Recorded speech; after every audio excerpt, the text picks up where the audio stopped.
right. Okay, here we are. I'm real now. Welcome everybody to the stream. I am Rancid Nanners, otherwise known as Rancid, otherwise known as Nate. I feel weird not having my headphones on, but I don't really need them. Wait a minute. Let me also put the BGM on there. But yeah, don't really need my headphones, and plus like I'll have to keep taking them off because I'm gonna be grabbing a bunch of creatures from the desk next to me and probably one that's over on the table that's kind of in pieces. But welcome. Hello, Kix. You're here for creatures. You come to the right place if you want to see some creatures.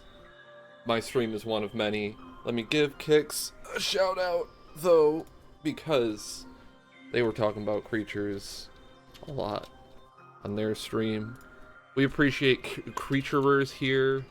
Kix 6. Hiya. I did it. But yeah. We appreciate, man, I'm here. We appreciate creaturers here on the Rancid Nanners streams. Yeah, for sure, Kix. Yeah, I've been catching some of Kix's streams. They've been playing the Final Fantasy X. Just fought Seymour for, I believe, the last time. So what is that, like halfway through the game, would you say? Because I feel like that's like a decent chunk into the Final Fantasy, but, you know, I got creatures to show off. There's quite a few, because, like, all the stuff that I'm going to be showing today, for the most part, was from my ceramics classes in high school. My sophomore year, I took ceramics 1. Junior year, I took ceramics 2, so 2 semesters worth of creatures. There were some other projects that I made that they broke, like, completely. Like, I had a few masks that I made that were pretty cool, but they just broke so much that it'd be kind of impossible to show them off. And I guess, luckily, the thing I cared the most about were my creatures. Most of them actually survived transport and storage, excuse me, and transport to my place out here, because that's a whole thing. I had them all out on display when I was living with my parents. And then when we moved, had to leave a lot of stuff behind because, like, I mean, we still don't have the space, really, in this apartment to, like, put all my ceramic creatures on display, especially because, you know, over the years living here, kind of amassed a bit of a collection of Bionicles, and plus there were also, like, all the anime figurines that we both had, Gundams that I had, a couple new Gundams I got, some Warhammer models that are too spiky and angular to really store in a case, so they kind of just hang out like my Hellkite. But yeah, or is it, what are they called? Not Hellkite, Hell Drake. That's the guy, big chaos dragon.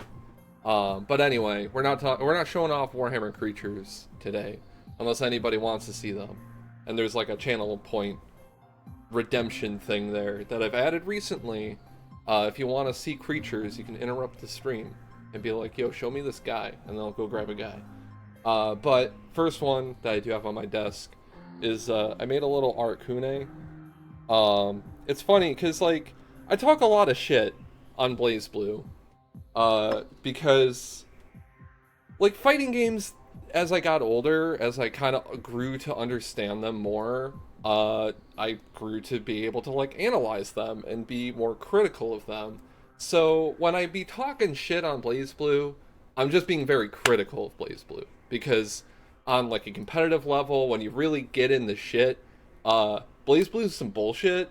It's fucked up. It's not balanced, and the high level play, how it looks and feels, I don't particularly care for, because it's just like so much screen pollution, which is funny.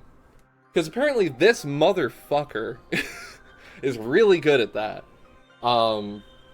Like, you apply curse bring bug, and then bug is just everywhere, and your opponent probably won't know what the hell to do.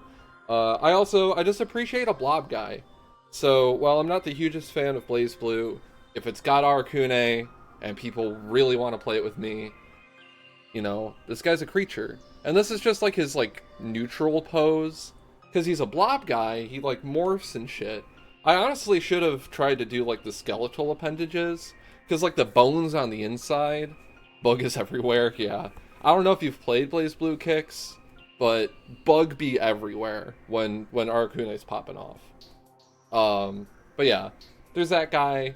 This is in no particular order because like I can't necessarily remember like when I made, like what order I made everything in. I think most of the figures that I made, like most of the creatures, were ceramics too. I think the one creature that's like broken, that's over on the table, I think I made that in ceramics 1. But we had to do like a lot of pottery stuff in ceramics 1, and we had a bit less freedom. And also like after doing a lot of ceramic stuff, one semester, second semester, I was just like the teacher knew me at that point. She really liked what I made, like figures and stuff. So if I figured out a way to apply that to like, I'm still using whatever like technique we're supposed to be learning, then she was just like, yeah, dude, make creatures. I love seeing your monsters. And I was just like, oh, gotta make the creatures. So they're like a blobby, no-face kind of thing. It's a fighting game, right? Yes, BlazBlue is a fighting game. So I take it that you did not play it. But yes, Arcune is a weird blob guy. Like his like dash, he would just like turn into a puddle and just like slide on the floor. Man, he's awesome. I love just like his animations. Like one of the things, because it's still, BlazBlue is still by Arxis, and they made like the Persona fighting games. I believe they're the ones that make Guilty Gear. Good anime fighting games with like just beautiful animations. And that's one thing BlazBlue definitely has going for it. It's a very pretty game. It's just a fuck mess. But anyway, let me grab some more creatures. Let me grab... let's get this guy over here. This one... I think this is one of my Ceramics 1 projects. We had to make like a whistle. And like the whole thing was like making a hollow ball. And we were making balls, so I'm like, yo, Pokeball, easy. But I had the added, because I still want to make a creature, so I have a, is it a Dragonair? I believe Dragonair is the second form. I think the Dragonair actually turned out really good. I like how it's like coiled around the ball. I think part of the tail broke off during the first firing. So like, you can tell if there's glaze over it. That was like, okay, something broke off during the first firing, and then I painted over it, basically, and then it got fired again. So, yeah, Dragonair, that's so cool. Thank you. Yeah. But this project, this little thing right here, people made a lot of jokes outside the class that were like, oh, it looks like a weed thing, dude. It's not. I didn't. Funny thing is, like, a lot of people thought that I smoked the weed when I was, like, a teenager and, like, in high school and stuff. I hung out with some people that did, but, like, I never did, because I was just like, you know, I think I'll probably like it, and I don't know where to get it, and I don't have any money. So, smart of me to not try it. Funny Zaza ball. Yeah, dude. Zaza's got me speaking Esperanto. But anyway, this shit's a whistle. I hope that's not too loud for the mic, but, yeah, so it does that. Pretty cool. Oh yeah, I also made fucking 2 ocarinas that broke. I really wish I had one of those still. I think I have the one that's, like, more of a Zelda ocarina, like it is the Ocarina of Time, which, ironically, functions worse as an ocarina than the second one I made, but was more sturdy. And the second ocarina I made, I wanted one to, like, function properly, and it was a lot smaller, and it was just fired in Raku, so it just had, like, this kind of cool, like almost like the Raku clay basically naturally had this, like, sheen to it that almost looked like oil and water, like this faint, like, rainbowy kind of, like, dark tone to it. It was very interesting. Damn, it is hard getting... Is it hard getting it to actually function? Yeah, a little bit. I have to, like, really, like, blow on this shit. Unless you're talking about the ocarina. The old one, it was basically out of tune because I made it too big. And I think, like, the whistle part wasn't, like, properly aligned. The second one I made, the whistle part was properly aligned, but eventually it broke off. So it wasn't really functional anymore because of that. But yeah, this is the Pokemon whistle. I really like the dragon air on it with its pointy horn that kind of hurts my finger when I tap on it, so I should stop doing that. Alright. This next guy's got some lore, and the other big creature on the table also has some lore associated of like a similar variety. So this is like a shadow creature. A lot of people joke and say it looks like an ashtray. I guess it could be, but I'd be too worried about like knocking into this guy, so I don't use it for that. Wake that Snorlax up. Yeah, dude. Oh my god, this is so dusty. Yeah, some of the stuff, because it was like on the shelf at my old place for a long time, it just got coated in dust and then packed away with the dust still on it, so there's a bit of crud on some of these, but this guy's basically like Jaunty. If you know Jaunty from Shadow Man, he's not like that at all, but it's a shadow creature. So they have like this kind of like gold pattern, which the glaze didn't really kind of translate as much as I would have liked it to. I probably should have had like modeled on this pattern to it and then painted onto that, and it probably would have looked right. Like ideally what I would have wanted to do, and I think this might have been a ceramics. Oh yeah, 10th. Yeah, this actually has the goddamn grade on it and stuff. So this was one of my ceramics this was probably one of the first like figures I got to make, because I threw the pot like on the wheel and then just like sliced this out, and I was like, yeah, I just want to use this as a base for a guy. But they are a shadow creature, and they just got like this singular eye.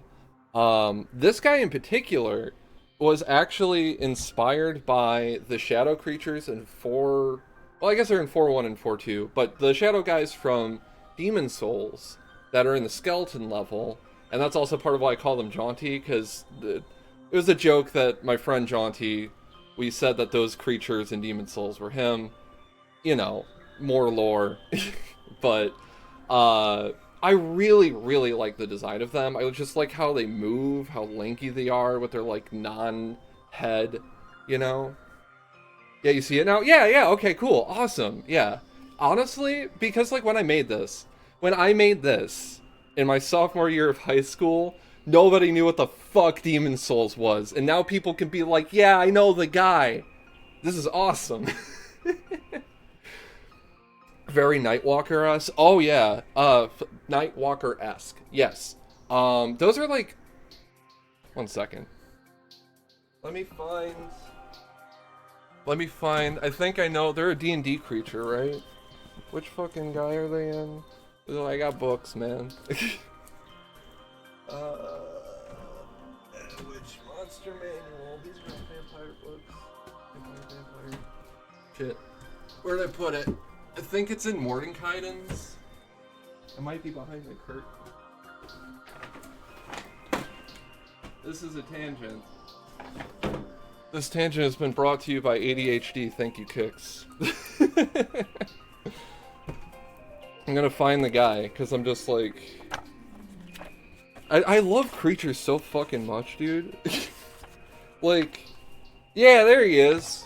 Yeah, I was right. It was in Mordenkainen's. There's the fucking guy. Yeah! It's in D&D too? Oh! In Princess Mononoke! Okay! I mean, yeah, I guess so. Man, I need to watch that again.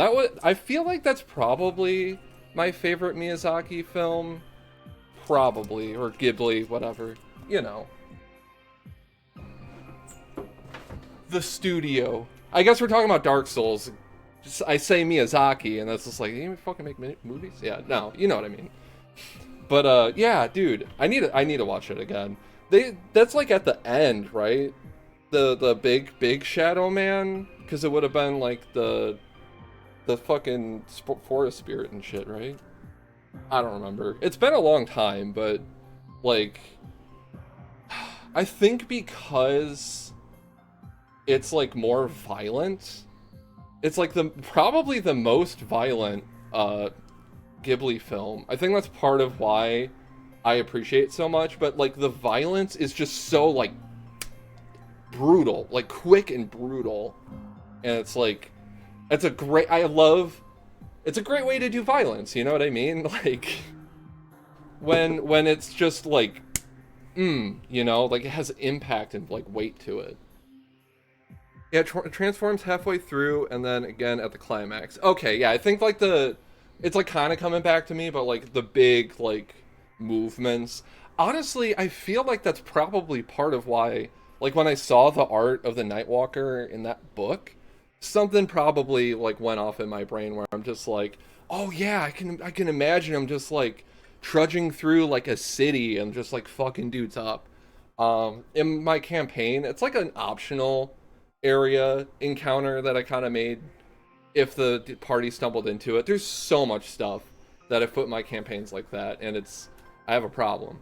But it's in like this kind of like derelict military state type city, and like you'd have to go there to like find basically Skull Knight from the Berserk. Fuck it, Full Moon Geis is his name, because like the moon's phase is like a military rank for there's a lot of lore with my setting, but anyway, that dude, he's there and he helps you fight a Nightwalker because the Nightwalker is like way too strong for like a bunch of even like 7th level I think the party was at when we last left off. But anyway, this Shadow Man has nothing to do with any of that lore. This Shadow Man was from my high school lore, which there were many more shadow creatures. And like the gold patterns and stuff on them, like the lines, those are like the only like solid part of the creatures. Like the rest is all just like shadowy guy, and then there's just like these kind of gold, like I don't even know what to call them, like anchor parts that kind of like compose the creature.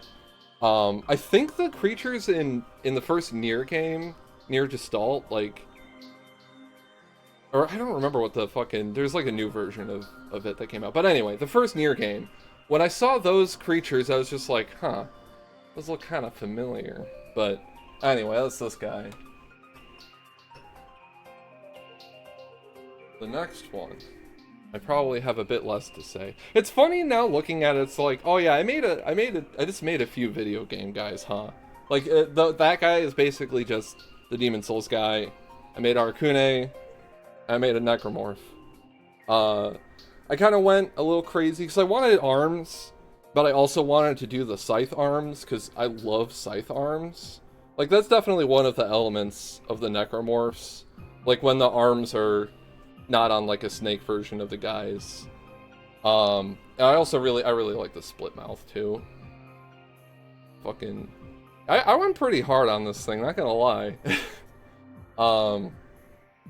And yeah, just like this... Like, I couldn't get as much detail as I wanted. I just kind of, like, made a tail and then, like, scored it a bunch. I probably could have done, like, a bunch of, like, tendrils and just, like, twisted it around. That probably would have looked pretty good. But yeah, I love scythe arms, so the Necromorphs, they always stuck with me. And Dead Space is pretty good. So, like, it is funny, though, to just get, like, a lens of just, like, oh yeah, man, 2010, am I right? 2010 in video gaming. But I like the creatures. Like, that was one of the reasons why I played through Dead Space, was seeing all of the horrible, mutated, grotesque monstrosities that one would come across on, whatever the hell that ship was called, I don't remember. But yeah, love this guy, Necromorph, Dead Space. I believe this one's not dated. Yeah, I think a lot of my bases were unmarked because the teacher was just like, that's Nate's. Like, nobody else could claim this, basically. So, pretty sick. By the way, did I ever play the remake? I did not. I did watch I watched Pat Stareshead, I believe. He played through the whole guy. I think it was him that I watched play through it. But I want it. I totally would play through the remake myself. I like a lot of the design changes, I don't mind too much that they allowed Isaac to talk.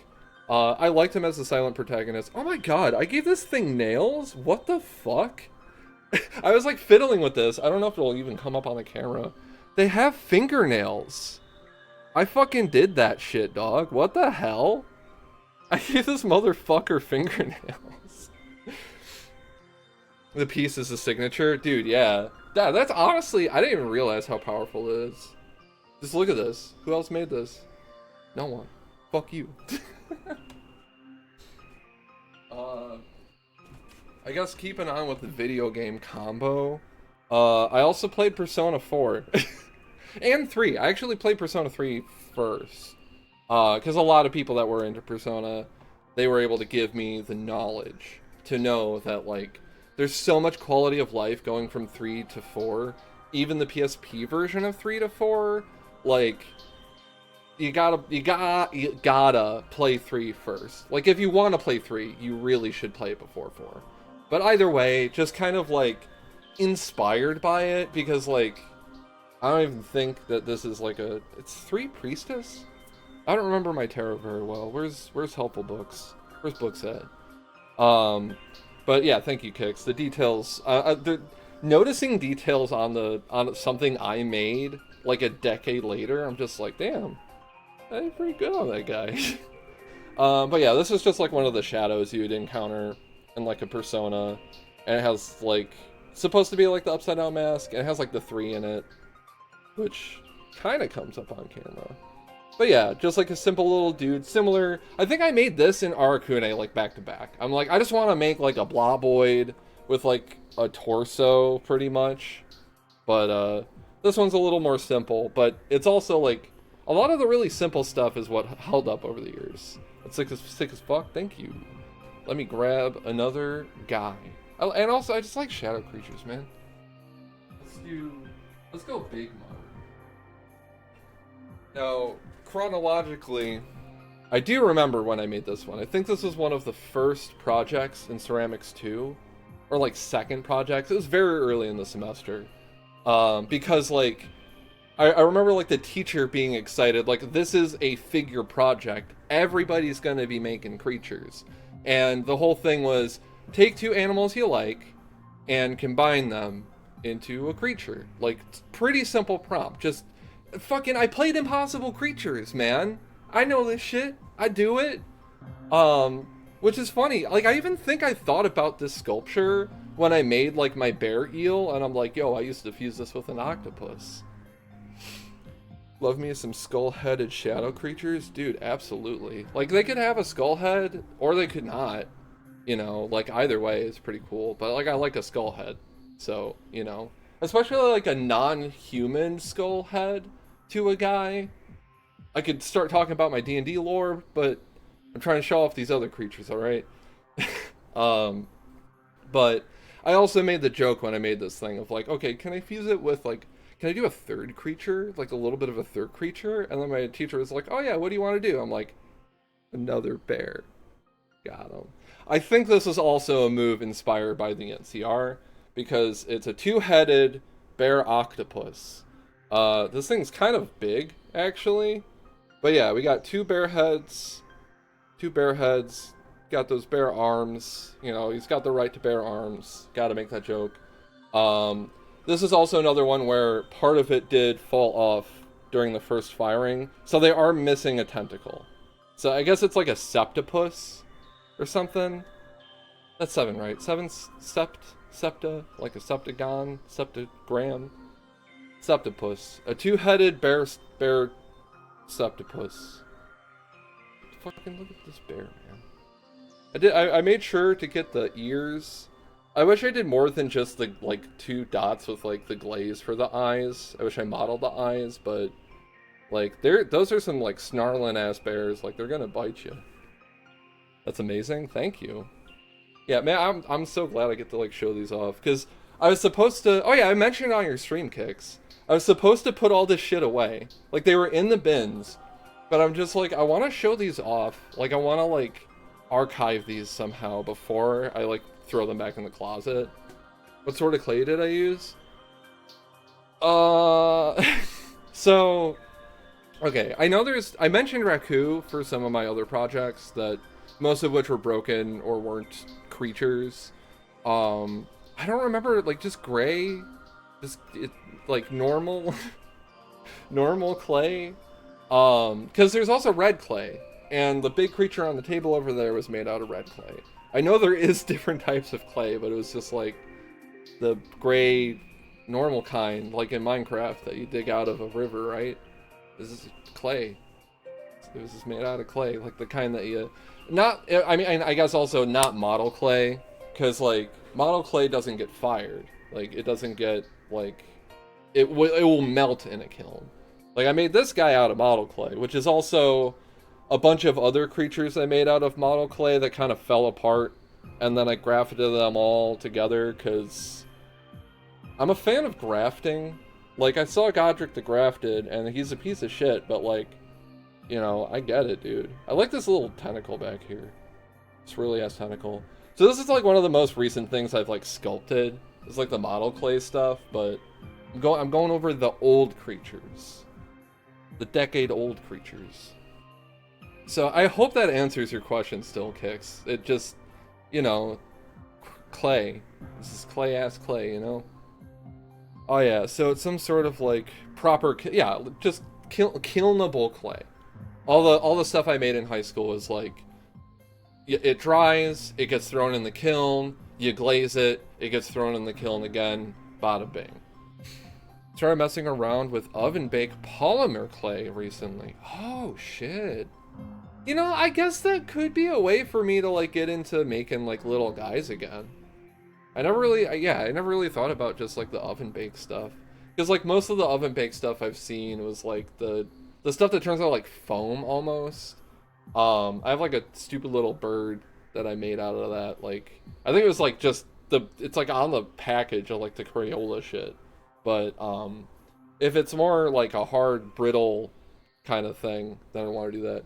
Hey Nanners, hey McFrenzy, welcome to the stream. We're showing off creatures. I wanted to show you this two-headed bear septipus again before I go put it down. But welcome, McFrenzy. Hope you're doing well. How you been? What you been up to? All that. And it goes... Okay. Handy because you do it at home. Easy. You can save your progress. And it goes like rock hard. Yeah. Yeah, that's what I would be looking for. I want some hard clay, you know? Alright. Alright. Now, I got 3 coming up that kind of go together. They're like it's a bit of a concept. And also the legs broke off one of these, so you're well and hey Kicks. Oh yeah.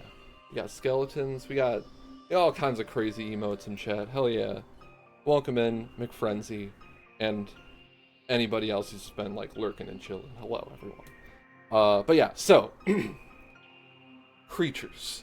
So these guys, it's kind of like a hear no evil, speak no evil, see no evil, whatever, you know, the old thing. And I made some weird guys. They kind of look like they belong in a Tool video or something. I feel like on some level they were kind of inspired by like a Tool music video. But we got this guy. This is the No Here Man. They got like this weird like robotic diaper that they sit in with like some weird... They're supposed to be like fleshy legs. And yeah, there's a 4th one that kind of broke off. It's supposed to be like... It was one that was like up to show that he was like walking forward. But, you know, it's makes sense that this one would get like caught in storage and then kind of snap off. But this is the No Here Man. He's a plump blue fellow. Strange creature, man. I love the faces that I gave these guys. Because I actually did, like, for a lot of the figures that I made, like, I did draw them first, kind of, like, to draft them and be like, okay, I'm gonna make this guy. And this is, I think, one of the first ones where, like, I really drafted it first and then sculpted it. Robotic diaper. Yeah, dude. Hit me with a double pog. Thank you. Thanks for the double pog. Oh, this is another dusty feller. I gotta dust their base off. Like, the rest of them didn't really capture much dust, but the base is really dusty. Anyway, this is the No Speak Man. They got their mouths stitched shut. Probably a bit inspired by Oddworld, because I did play Abe's Odyssey when I was in high school. They ain't got no legs, because I love when a creature has, like, tiny or no legs, and massive fucking arms, and it just walks on its arms everywhere. I always imagine its weird, like, weird little, like, sack down here. Like, legless pelvis just kind of, like, swinging, like, dangling, as it's just going, like, bark, bark, bark, bark. With his big old fucking hands. He also lost a finger in the first firing process, so he should have 3 fingers on each hand, but alas. But you still get the picture, though. You still get the picture. That's what matters.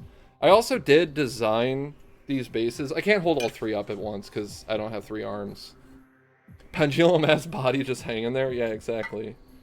Wait, which way was it? Oh yeah, this one was in front.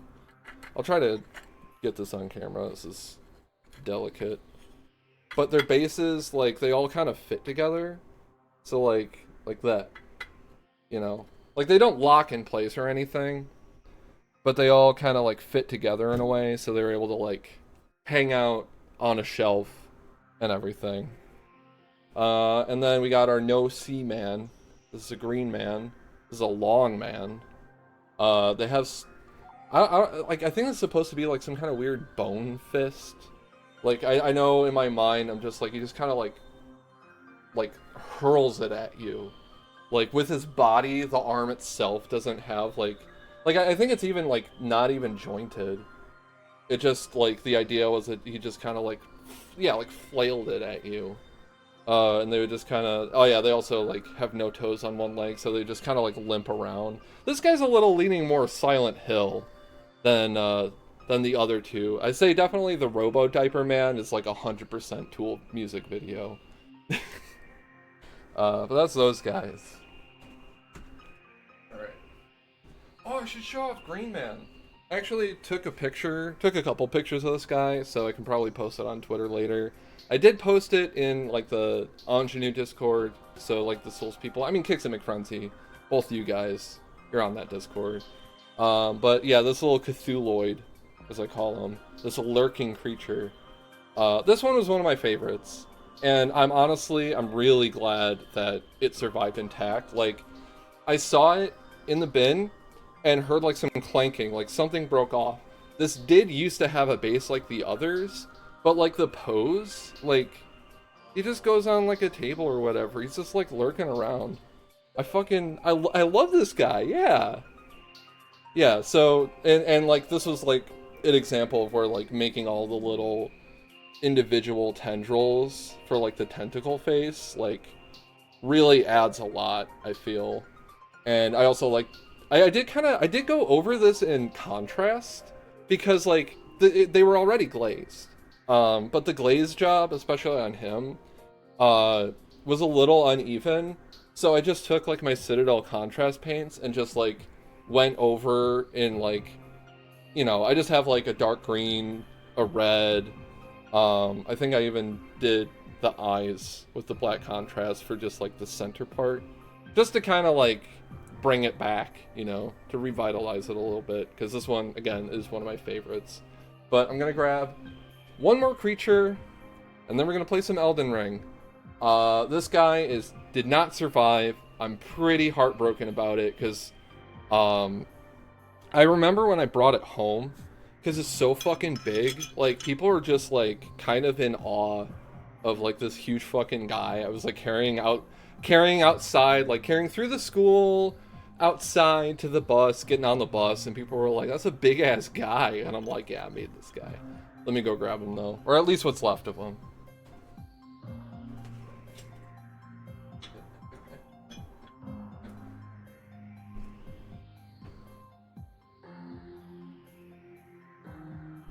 Alright, so in the same line as that other shadow creature,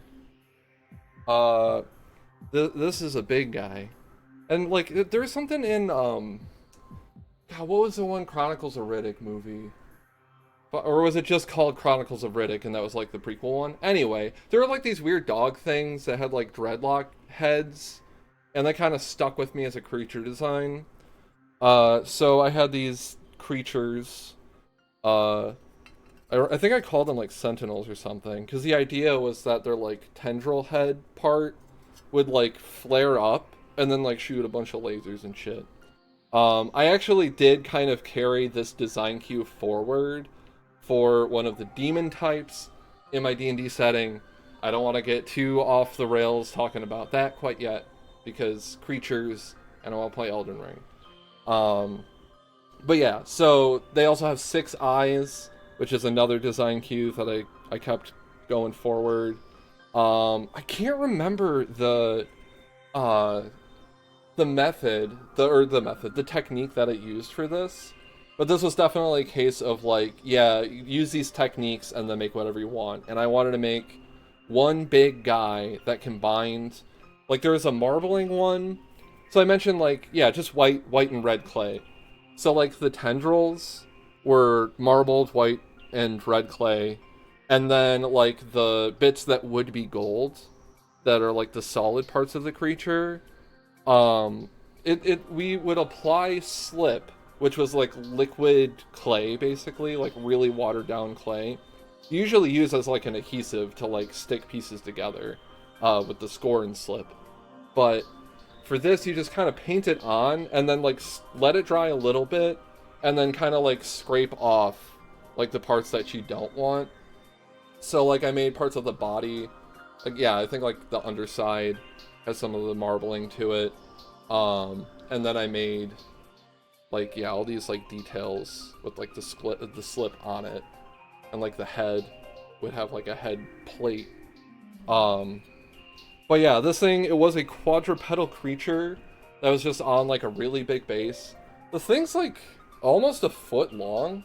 I think when it was like all intact with the base is probably about a foot long. So like, yeah, just like carrying this thing home. I kind of want to try to attach the broken limbs again, but just because of like how much it broke, like I don't know if I really can. You know, I could probably get this leg back on, but that's kind of it. So I kind of want to like, I don't know, like make some sort of like softer base to kind of like let it sink into, and have like some sort of like diorama of it as like a crumbling stony like statue of the creature or something. But at least the design elements of this still live on in my brain, mostly for D&D purposes. You love the geometric patterns on it. Is that part of the clay or is that glaze? Yeah, so that's the thing. That's like the slip, the like liquid clay that's like painted on and then like scraped off. So the only glaze this got was a clear coat. Everything else on this is just the color of the clay. So that was kind of like an interesting thing to think about.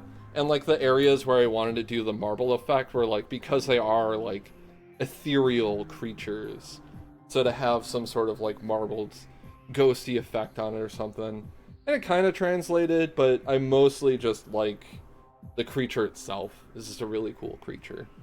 So I gotta go put this back on the table, and then I want to get into some Elden Ring.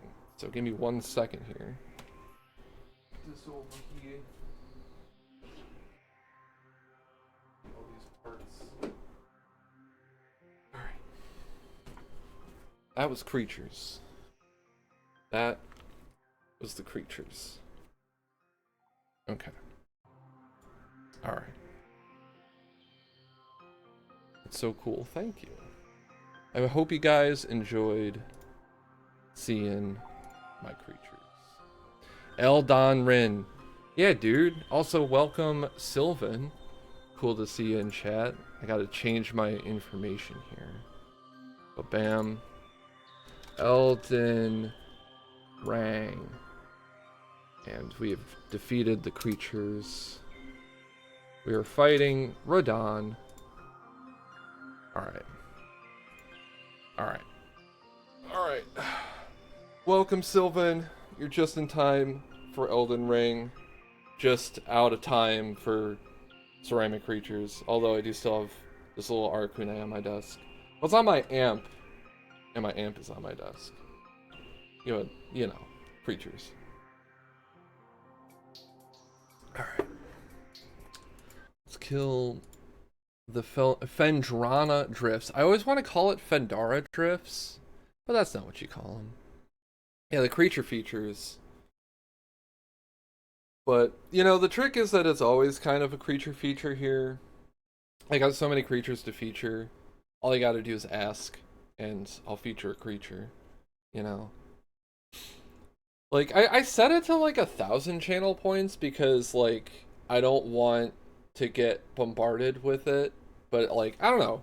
Maybe it's better for people to, like, you gotta build up some anticipation and be like, finally, I can request a creature. And then you do it. I don't know. You did channel points. You get them. It's video games. It's all video games. We're all video games. Video games.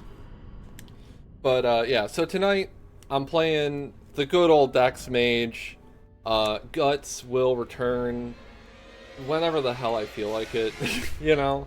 I definitely 100% want to fight Rykard with Guts on stream. That is definitely one thing I will for sure stream with Guts, because that's like the whole point, is to try to fight Rykard without using the spear at all. And just, I don't know, see if I can fucking even do that. I'm pretty sure you can. How's it going, Nanners, Kicks, and McFrenzy, and gang? Yeah, yo, we got some gang rolling in. It was like, man, Kick stream last night, it was popping off. What a blast. Like, just everybody rolling in, everyone rolling up. Like, I don't expect everyone to show up every time, but like, when you got the gang rolling in that hard, it's like, how can you not have fun, But welcome, Sylvan. Things are going all right in this realm. I would say things are on a bit of an upswing. I guess I could talk about that a little bit when we get into video games. Yeah, get into video games. All right, shut off all these creatures. Now it's time for my personal life. But no, like, things have been actually going pretty decent. Like, I still got my condition of the Rs to take care of, so that's why I'm doing a bit more standing of the streaming. But things are improving, so that's good. But most notably, I had an appointment with a psychiatrist on Wednesday. They're gonna kind of set me on track to potentially getting medicated for ADHD. I just need to get like a fresh psych evaluation through like their people, pretty much. And like the old one I had is still like useful. Like, they said to bring that in to kind of like help with the process. So things are certainly going, and I don't mean that in the kind of like passive depressive sort of way that one would normally reply, like, it's going. How's it going? Oh, it's going all right. Like, that's never really good news. But things are going in a direction. And I also did mention like some of my disability stuff with them, and so they have that in mind. Like, the psychiatrist I talked to was very nice. She actually listened to some shit I had to say, which is always, from a mental health professional, very refreshing when they actually listen to you. But yeah, we got psych progress. Yeah, let's fucking go. I'm right now, I saw a graph on Twitter that was like it was like a mood board, I guess, and I'm in it is what it is, and I'm trying to get to like we're so back territory, and then like up in the corner in the most high energy and most positive was let's fucking go. Like, I'll be fine if I'm in we're so back, but if I can get to let's fucking go, I think that's when I actually get like Adderall or something. Sadly didn't show up yesterday. Medication just blasted you. That's okay, Sylvan. I mean, you could always check out their VOD. VODs are cool. I got the grace here because I did the thingy before the thingy, so that's pretty epic. But I'm glad you're here now, Sylvan, and you're still here with the crew. So like, we all got our issues that we got to take care of. Sometimes you can't catch a stream because of it. I've certainly been there countless times. Like, I wish I could catch more of, like the streaming pals, the people that I've been seeing, been talking to. They come in, they see my stream. I want to catch more of it, but like it's best put on when I'm sitting at my desk doing stuff, and I'm trying to avoid the sitting.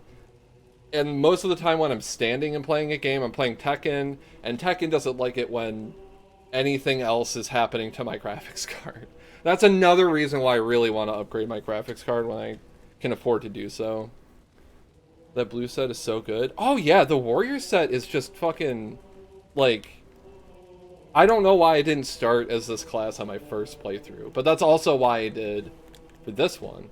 I think I just have I have the Carian gloves. Yeah, the Carian Knight gauntlets, and the rest is all just the warrior blue set. What card do I have? Oh, graphics card? I have a 1066 gig. So way back in like 2013, it was one of like the most like efficient consumer models.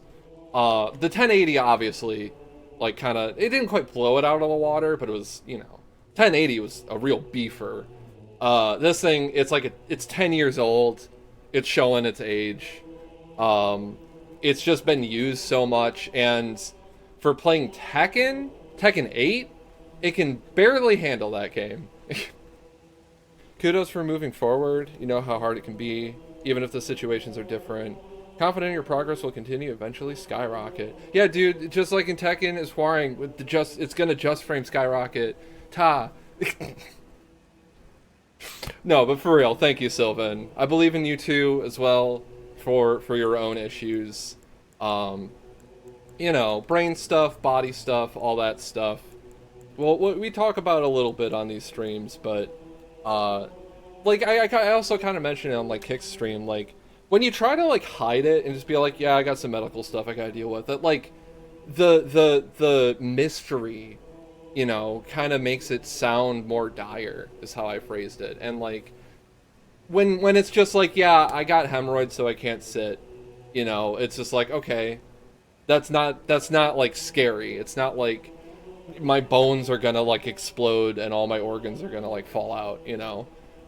Like I'll be okay. It's just I need to make sure that I can recover, and then I can kind of return to a different form of normalcy, you know. You love the starting class, so much swagger. I mean, yeah, dual scimitars with like, I mean, it's the Wanderer of this game, and that was always like, that was my comfort starting class. They got the coolest gear. I love me some light armor, like leather armor. You know, I'm not gonna go full cloth, but I want some drapey bits. Like, I went prisoner the first time because I felt like it was probably gonna be like the Royal and Demon Souls. It was not. It was not nearly that fucked up and good. It was still like a decent start for like, because I wanted to be a Dex mage. I thought it would be a little more efficient to do it that way, but still just starting Dex and then investing into magic. It just works. It just works. Barbara Streisand effect? Something like that. For picking prisoner? I guess. But yeah.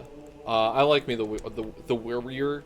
But also, now that I know, like, the context for, like, the swordsman, yeah, what is it? Oh, they just, like, alludes to him. It doesn't even necessarily, like, mention the swordsman. Just the whole, like, just as still waters turn foul, stagnation leads to decay, warriors must remain ever drifting. Yeah. Oh, yeah, okay, so, like, the blue fabric symbolizes brisk waters, as fluid and flowing as the sword in the hand of its wearer. Again, yeah, it's just kind of, like, in reference to, like, the blue fairy, the blue guy, the blue dancer. But, like, you look at the charm, and then you can see it, you know? Which, of course, I also missed the Shamshir and this talisman, like, just that cave, until, like, the end of my first playthrough.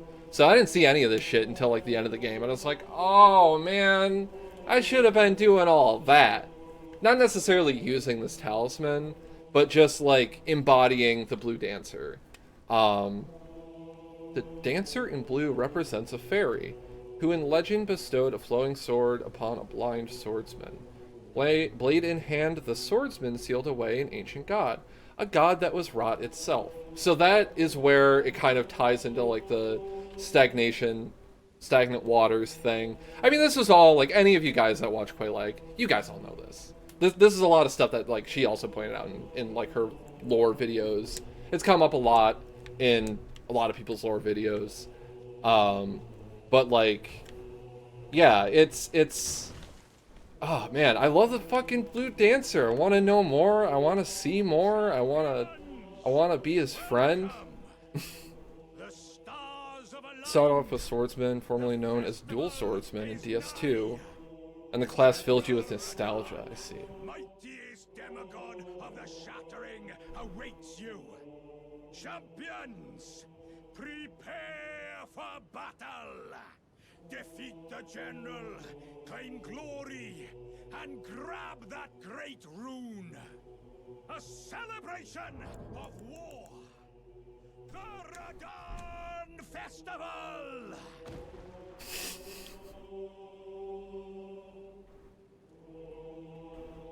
Oh, he doesn't do... Oh, right, I have to talk to him.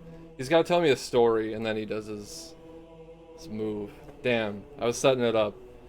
But yeah, to what Sylvan was saying, though, I think I did pick Dual Swordsman on my first go of Dark Souls 2, which is, again, why the hell didn't I pick Warrior, dude?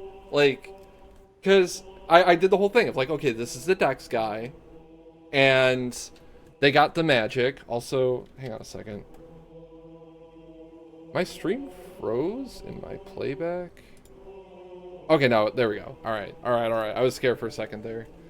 I have my Twitch going on my left monitor here, and it was hung, and I'm just like, my stream's not fucking broken, is it? We're all good. Everything's good. Prepare for battle. Yeah, dude. This is why you think more interesting gimmick to Melania would be some heal every time she attacked or moved fast, but just a little, not an obscene lifesteal. I agree, yeah. Like, I don't mind the fact that she does recover health. It's the fact, it's mostly, and I say this as somebody who hardly uses a shield. I don't fucking block, dude. Like, I'm not blocking with a shield. Are you kidding me? But the fact that she heals on block is fucked. Like, if they took that away, I feel like there's still some balance issues with Melania, one could argue. Like something about, I can't remember, there's like a whole video about it, about like, I don't even think it was just waterfowl, but something about like the tell for the attack, and then the attack having the properties it does, and then that along with the way that her healing works. Like, if she hits you at all, I think even if you like have iframes through the attack, it like still heals her. Like everything, as long as it's not a hard whiff, it heals her. But yeah, like if it was just a small heal when she like did a dash or did a big attack and like that kind of thing, like when she's actively flowing, yeah, that would have made it feel a little more dynamic too, Sylvan. So I think that's definitely a good idea. We're also going to watch the cutscene. Shield rallying is very rude for real. Yeah, what the fuck? It's absolutely fucked. And again, I say that as somebody who barely ever uses a shield, especially in Elden Ring in particular. It's like I have one character that I can think of that has a shield that they use regularly. Guts blocks with their sword technically, and everybody else is just fucking rolling. Ready as I'll ever be. I'm gonna sip my coffee. Before we begin, allow me to paint you the full picture.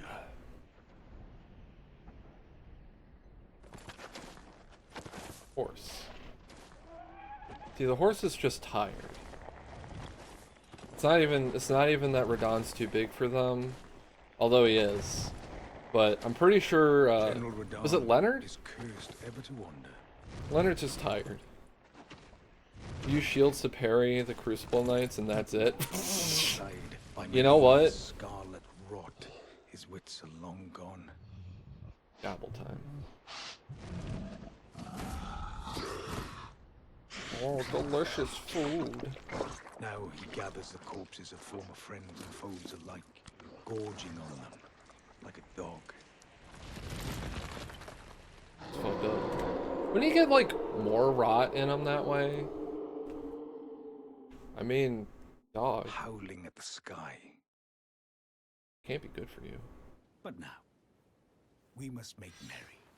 Oh, gathering of champions! The revels begin! The celebration of war! The Radahn Festival!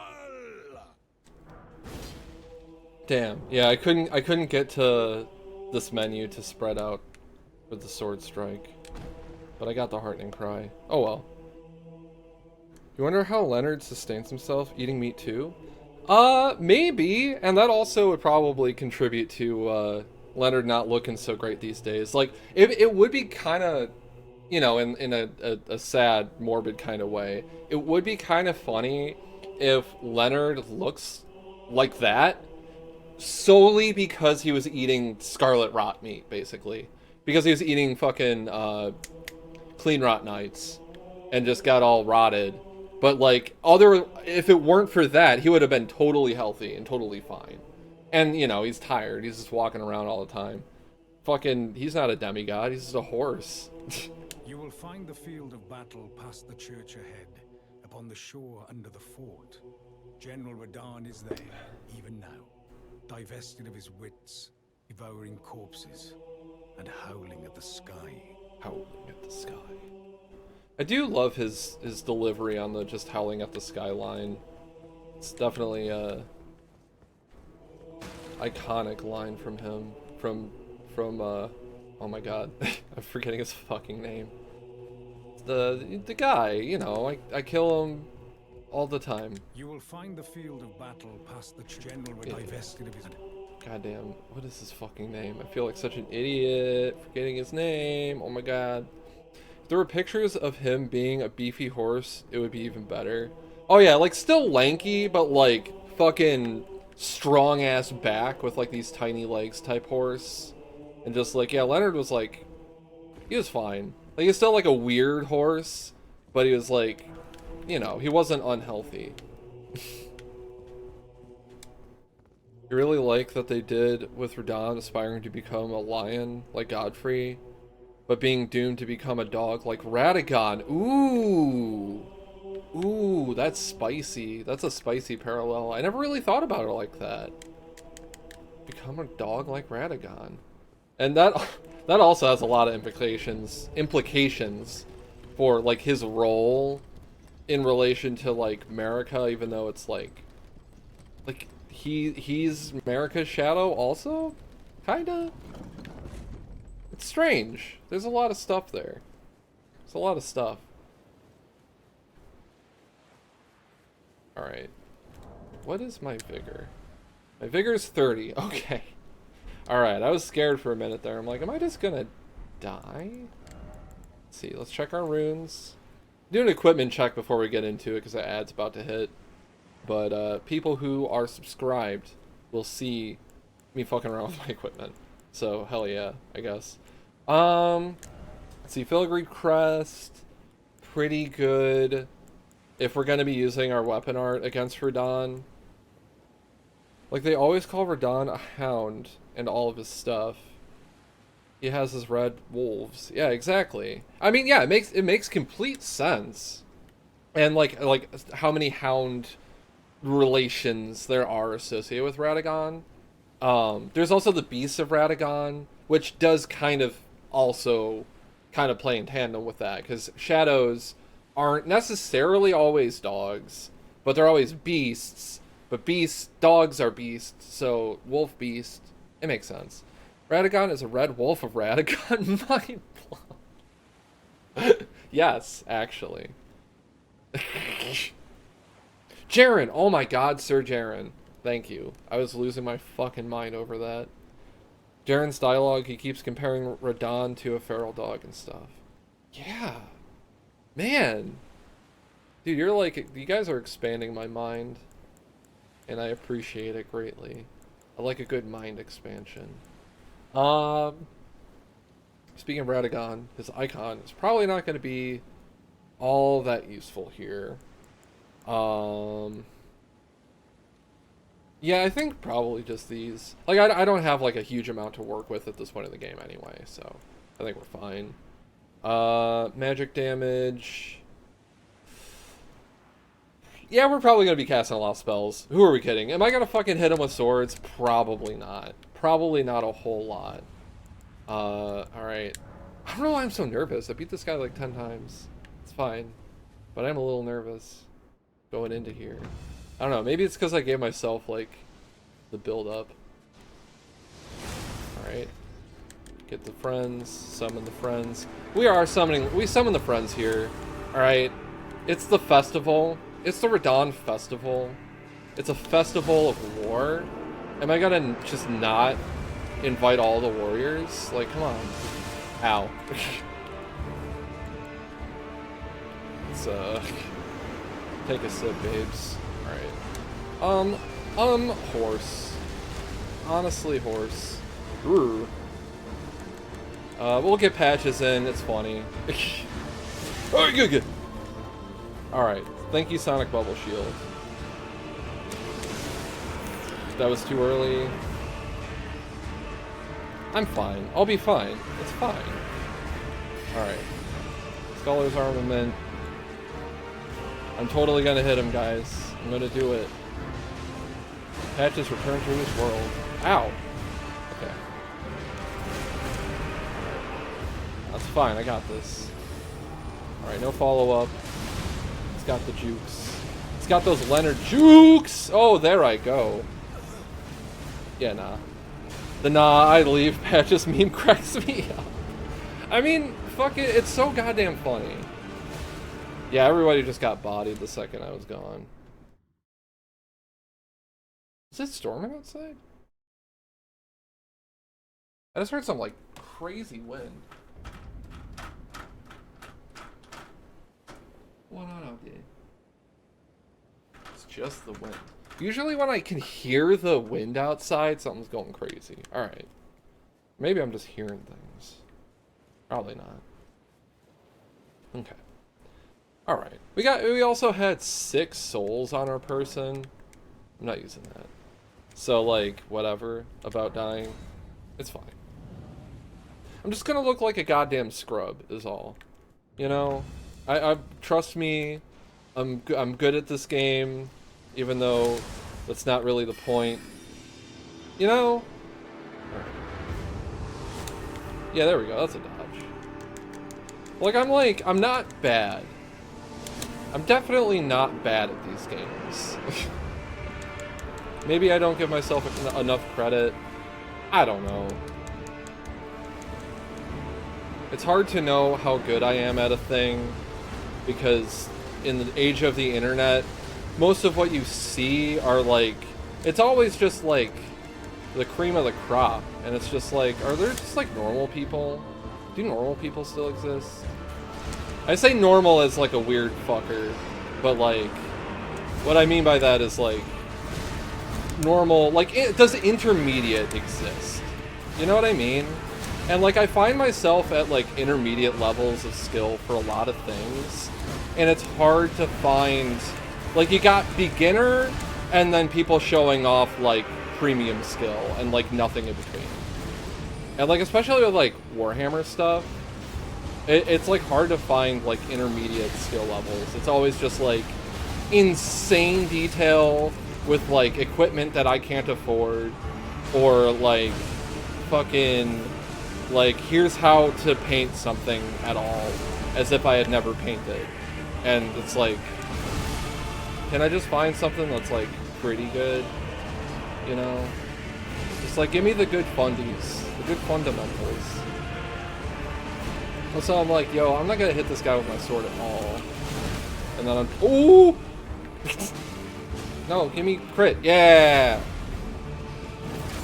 Magic phalanx does so much poise damage. Yeah, it would be nice if I like hit with it. I should heal. Oh!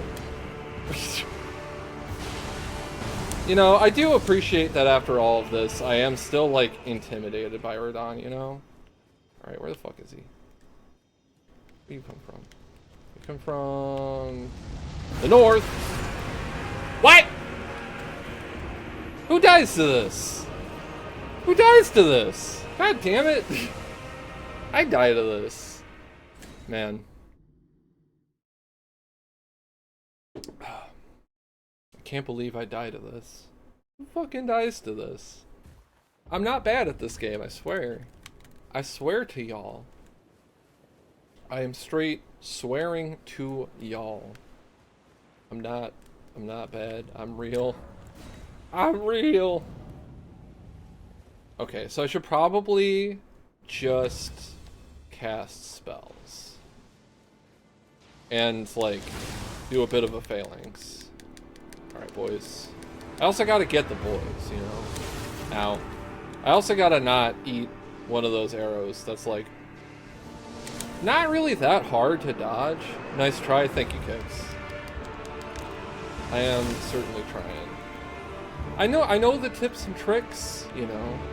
I know the maneuvers, but I also act a fool sometimes. You see? I act a fool sometimes. I need to just get on the horse. I need to just, like, the second he starts throwing that down, I gotta get on the horse. Gotta get on the horse. You know? I'm also glad that, like, I didn't get cracked out and then fight Radahn, because I always feel like, whenever I do that, like, he's not as fun to fight. You know? Like, if I just, like on my bleed build, oh, you know what? Actually, that was pretty funny. But, like, I also, like, 1v1'd him and was a bleed build. You know, like, I was, like, as cracked as I could be, pretty much. But I definitely prefer to, like, fight him in a festival-type formation. Ow. Should've waited a second. Yeah, like, I wanna roll in with the squad. I should heal. And, like, have a tough challenge against Radahn. Yeah, got Gwendolyn. Damn, dude. Yeah, I got fucking Aldrich. Why are you doing it from fucking... Oh, yo, the dodge, though. Are you seeing this? Are you seeing this fan? Yo, rocks. I got gravity magic too, brother. Oh. Alright. Okay, still no stance break. Still, damn. I mean, I know he's Radahn, but, like, holy shit. Oh, no, no. Oh! Alright, guys, get him. You get him, guys. No crit. No fucking combo. Great. That's fine. Oh, I didn't drink my guy. Arnar. Okay. He's doing a big hit. Alright. Good dodge. Alright, where you going? Good combo. Hit, hit, hit. Big hit. Big slam. Oh, the fucking gravity wave. God damn it. Oh, he got me with the mix up, dude. It's just like Tekken. Fighting Radahn makes me want to play Tekken. Everything makes me want to play Tekken. Do you guys have Tekken 8? I want to play Tekken. Oh, I can't wait till I get a new graphics card. I want to play Tekken on stream. I want to play Tekken. I like Tekken. I also really like Elden Ring. Alright, don't get me wrong.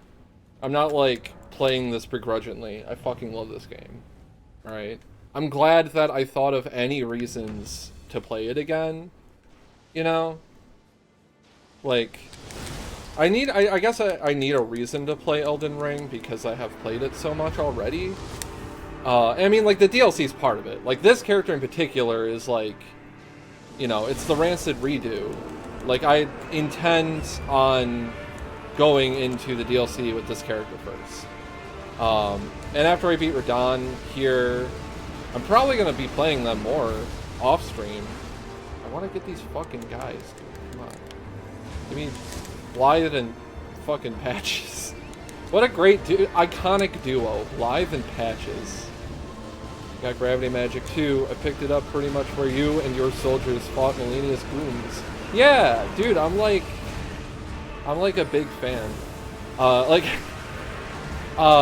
think it was actually really cool of my partner to like, I guess like write it into her character's lore that like they are kind of a Radahn fan because they're from well, they're from fucking Nox, but they studied gravity magic in Caelid, you know.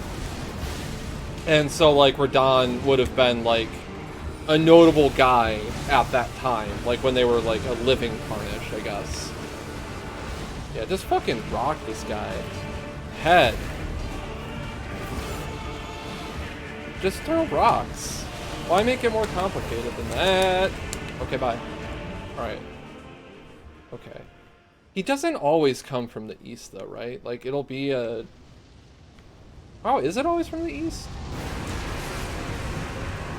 Okay, there goes... Oh, there goes Brendan! Oh, I'm out of mana. Probably do something about that. Oh, he's going rock mode. I gotta go horse mode when it's going rock mode. I really wish that there was a fucking rock phalanx spell. Like, make it like Gigundus. Oh, make it like Gigundus int requirement. Oh my god. Alright, I need the homies. I need the home slices. I need my 6 runes. 0 runes now. Ah, no, none! None! Okay. Nerd! Come on! No! Where's friends? Who's even... Okay, they're all up there. Get off my dick, dude! Oh, there goes horse. Okay. Okay, it's fine. I think I may just try to... Where is he? Oh, there he is. Hi. Okay. Oh, I'm sweating, dude. I was gonna say, if I just try to fight him instead of running for the hill, probably would have been safer. He's coming for me, dog. Alright. We got Alexander. We got Blythe. We got Brendan. Ow. I call Tragoth Brendan. I'm saying it right now. There's like, just because one of my friends would always be like a big Dunga in video games. So like every big ass man like him, like that's Brendan. Which is funny because like on stream, oh there I go. I was just rolling like a fool. God damn it. From wherever you're looking at, except if the mountains are blocking his path. He's a cheater. Okay. So if you're like spinning the camera around a bunch, that's like... that's how you'll actually get mixed up by it at all? Yeah, okay. Because I think, like, on more of my earlier playthroughs, I did just, like, stick the camera in one spot, and I never had to worry about it. And I saw, like, there's this clip of someone else that, like, got killed by Radahn, and they, like, rage quit. They got killed by that move. It was, like, it was a bit, you know, they were doing a bit. But, like, I just saw that video of someone, like, die to that attack, and at the time, I was just like, who dies to this? So that's why I was throwing such a big fit when I died. It's like, I died to this. Whenever I die to it, I'm just like, man, I can't believe I fucking died to this. Who dies to this? I died to this. It's like, who made this? I made this. What about dying to it? Alright. I should probably drink this to increase my magical power. Don't hit me, please. Fucking horse. Alright. Alright. Where's all my buddy-o pals? Oh, just cast some rocks right into the grundle. That's a bad dodge. I'm panic dodging. I am alive somehow. Alright. Who are you? Get in here. Finger Maiden? Sure.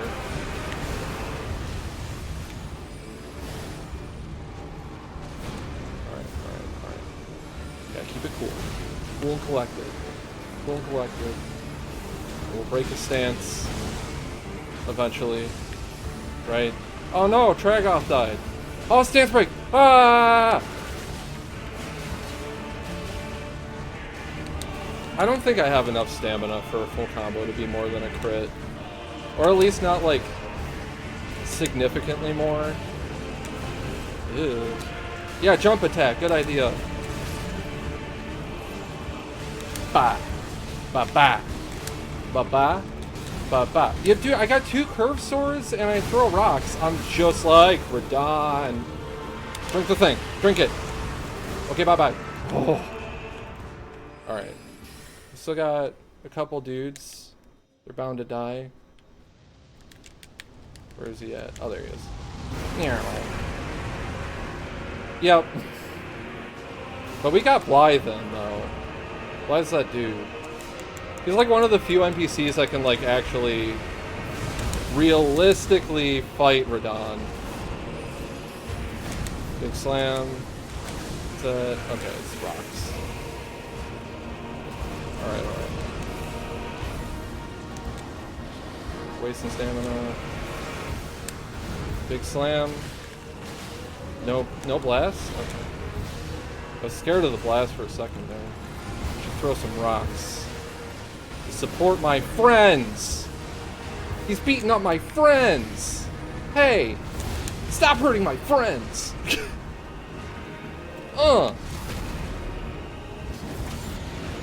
McFrenzy and I call that the extra point of vigor. Dude, that is so real. Especially at, like, the 30 threshold. Oh my god! Oh, I got blasted by that rock. Maybe if I had 31. Oh. Yeah. It does so much, it does so much work. Yeah. I thought you were saying the rock does so much damage. It definitely, that does Radahn's work. Fuck. Give me rock phalanx, please. Very occasionally, Okina can help proc a bleed, and the rest can do a little stance damage. Borp. Welcome, Swan Brother. We are playing Elden Ring still, and you have arrived. Because I want to defeat this boss, and then we'll play Minecraft. I didn't think it would actually take this long. But it also took a while to show off all my ceramics creatures. Because I had to share all of the creatures' associated lore, obviously. But yeah, once we defeat Radahn, we'll likely be moving into Minecraft. We're gonna beat Radahn with the power of friendship. Yes, exactly, Kix. Kix understands. Full-on friendship. Ow! Just like the Dinobinoids. Alright. Ha! Funny horse trick. Funny horse trick. Hiya! Don't, okay. The startup of that combo, it fucks me up every time. Every time. Alright. Oh, they all fucking missed? Come on. See, the phalanx is really good for stance damage when it hits him. Yeah, like that. Alright. Oh no, that's not a good cast. I should have cast the phalanx there. Okay, it's not done? Or he was done? Where are you going? What are you doing? Okay, combo. Combo, combo, combo. Big hit. I knew the big hit was there and I still ate it. God damn. Swan Brothers says they were at a family thing and dranks. I see. Oh man, I'm sorry you missed lore ceramics creatures. Ouija did a cage poop though, and the first thing when he got home was he shit slapped one of your good pairs of pants. Aw, man. Fucking Ouija. Wow, that's a large guy. Yeah, Radahn's fucking massive. He's a big ass man. Swan Brother, I recommend, now that you've seen this big ass man, read some fanfics about Radahn. There's some good shit out there. You might have to ask my partner for like the good ones, but like just Radahn being a horse girl is such character. Like, that can carry him so far. No, I mean that as a good thing. I know there's some connotations of fanfic, but like, no. Like, just like good character writing. But it's about that guy. Yeah, it's hilarious. Yeah, Radahn learned gravity magic so he could continue riding this tiny little shitty horse as he grew fucking massive. So yeah, no, Radahn's great. He's funny. People write some good stuff, like good drama, but also like it's comical because it's like this fucking huge man. You know, it's just good. I haven't like read Reddit too much, but like she'll send me snippets of like good fanfics that she finds. And like there's some good ass writers out there, dude. Like I respect fanfiction a lot more these days because it's not all like poorly written smut. In fact, that's like maybe, I mean, it's still a significant quantity. You know, it's an art form after all. But you'll find in many spaces, in many such cases of any form of art or media, there is a subsection of it that is sexual, just because like it's part of fucking life, dude. People just be like, I don't know, talking about wieners and stuff. Maybe you want to see one. Maybe you want to look at a titty, you know? But not everything of every medium is about that. It ain't always about that. That's just, you know, a part. Ow, fucking head. Sometimes people just write about the drama of this huge fucking Dungaloid and his royal siblings. And it's just, like, sad, because, like, Radahn's trying really hard, and all this family bullshit's happening, and, like, Rykard's a little fucking piece of shit. I also love how, a lot of, like, fanfic writers characterize Rykard, because he's, like, a little snake asshole. He's a little shitty guy that became the big snake guy. Like, he's just, like, such a weaselly rat. It's sad because this whole dick is a horse. Well, I mean, at this point, I don't think he has, many of his, like, extremities left, you know? Like, he ain't got no feet. His feet wore off. Because they were dragging on the floor so much. Okay, where are you going? Going to space? What the fuck? Alright, alright. Where? Okay, there he is. Since I have my camera pointed, like, way in a different direction first. Oh, nice fucking sip there, Blythe. Like a real survivalist. Alright, can I... Okay, probably not. Ow. I thought he was gonna do his, Tornado Blast. Alright, we got rocks. I got rocks too, brother. Hiya. Hiya. Look at me. I got magic. Oh.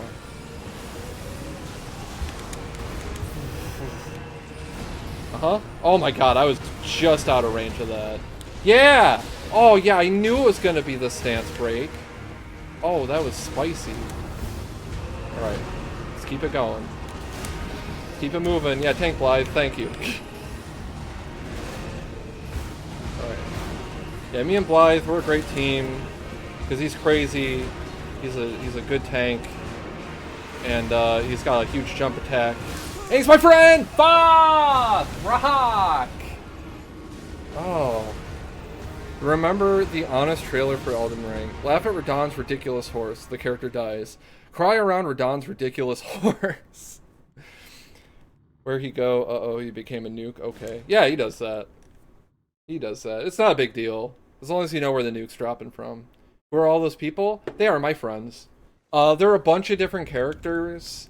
Some of them have more, like, presence than others. But Blythe is a big wolf man. He has, like, the most of a social link out of them. Alexander's a big jar. Love that guy. Lionel, Okina, Trogoth, Tragoth. They're all like minor characters. You can summon them in like different places. Fuck. Well, Okina you fight. Okina you duel as a phantom. And then Tragoth can be summoned. Alexander shows up in a few locations. And also has a social link, as I would put it. Nice try, thank you, Kix.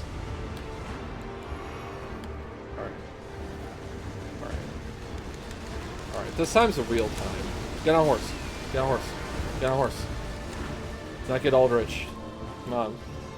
I did learn recently, as far as Aldrich is concerned, that if you cast Vow of Silence against Aldrich, I mean, generally it works against bosses. But, yeah, Aldrich will, like, shoot the arrow in the sky, it'll get all cloudy, and then, just nothing happens. Summon Patches? Oh yeah, Patches is another funny character. One I can talk to. He's a merchant and he's a bastard. Ow. Man. Just like squandering all of these flasks. Alright, big slam. Big, no blast. Alright. Oh, I got the stance break on a normal hit? Crit, no! Oh my god. Ooh. Alright. Oh my god. Running attack. Running attack. Pog. Rocks. Lionel died. Come on, Alexander, you got this. It looks like you just tried to parry Radahn. You can't do that, man. It's like trying to jump over the Grand Canyon on a skateboard. You can't do that, man. Oh, blast. Jump attack. Strong attack. Okay, there he goes. Alright. Okay, where he's at? Where's he at? Where's he at? Where's he at? Where's he at? Where's he? Oh, there he is. Huh. Alright, Phalanx, hit him. Rocks! Also hit him. Well, I didn't think the Phalanx was gonna break him. I guess he probably carried his stance over from, like, the previous state. Like, it doesn't recover when he's, blasting. I'm so scared of these fucking rocks, dude. I'm just gonna... summon the people, summon the people, summon the people, summon the people, please don't kill me. Okay, we got Finger Maiden, great tank. Okay, we got Jaren. Jaren's on the cut. Oh, my horse tanked that one. My quasi-real horse-like creature.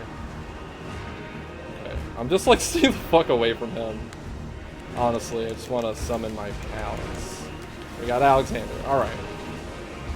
Then we got everyone who, like, really, really matters. Ow! No! No, no, no, no, no, no! Oh, I fucked it. My friends points out a dog, a jar, a grave robber, and a little monkey man. Oh my god, if you could fucking summon, what's his name? Bach? Dude, if you could summon Bach into this fight, that'd be so fucking funny. Oh man, dude, why can't you summon Bach? Even if he just like immediately dies, it would be almost as funny as being able to summon Patches. Which also, Swan Brother, with Patches being a bastard, you like summon all these guys to fight, he just leaves immediately. He's the only one that just straight up teleports home. Everybody else will fall in battle as a spirit. Okay, right. Feeling good about this one. Not too good, but I'm feeling good. What? Summon the guys. Baba. Haha. Ow. Oh no. Alright. Okay. Combo ended. That was dire. Oh, good one, dude. No, don't do it again. That's stupid. That's different. Okay. Uh-huh. Alright. And then I throw rocks at you. Radahn counts as a gravity creature, right? Is that how that works? Do the rocks do bonus damage to him? I don't think they do. Alright. Yeah, that was not a good time to cast that. Okay, rocks. This will break them if they hit. Okay. Rocks. Yeah, there we go. Okay, I'm just gonna get the crit. Let's see how much damage this does. Okay, that's like a decent chunk. Okay. I don't know if there even is like a... Oh my god, there's so many men. Alright. Yeah, I couldn't fucking see my ear for a moment there. Okay, get my mana. Get my health, TBH. Can't lock onto him like that. Alright. Yeah, everybody survived. Good job, guys. Yo. Alright, this time's the real time. The whole stack is on point. Oh yeah, we got another stance break. Just throw more rocks. I'm just laying the rocks on. Lay on the rocks, dude. Radahn onto rocks. You're looking like a fucking alcoholic beverage to me right now. Okay, heal. He's gonna blast him. Don't. Okay. Alexander has fallen. We still got Blythe. Oh, this is gonna be it, folks. This is okay. Fuck that. Okay, this is gonna be it. We just gotta get him with this phalanx. Who is shooting with a crossbow? What? No! God damn it! Come on! Alright, what people saying? Summon Bach and he just to tank Radahn's meteor? That'd be so brutal. Beware the Grundle horse. Out of the 8 summonable characters, 4 of them eventually try to kill you. One does it several times and surrenders. You try to kill one of them.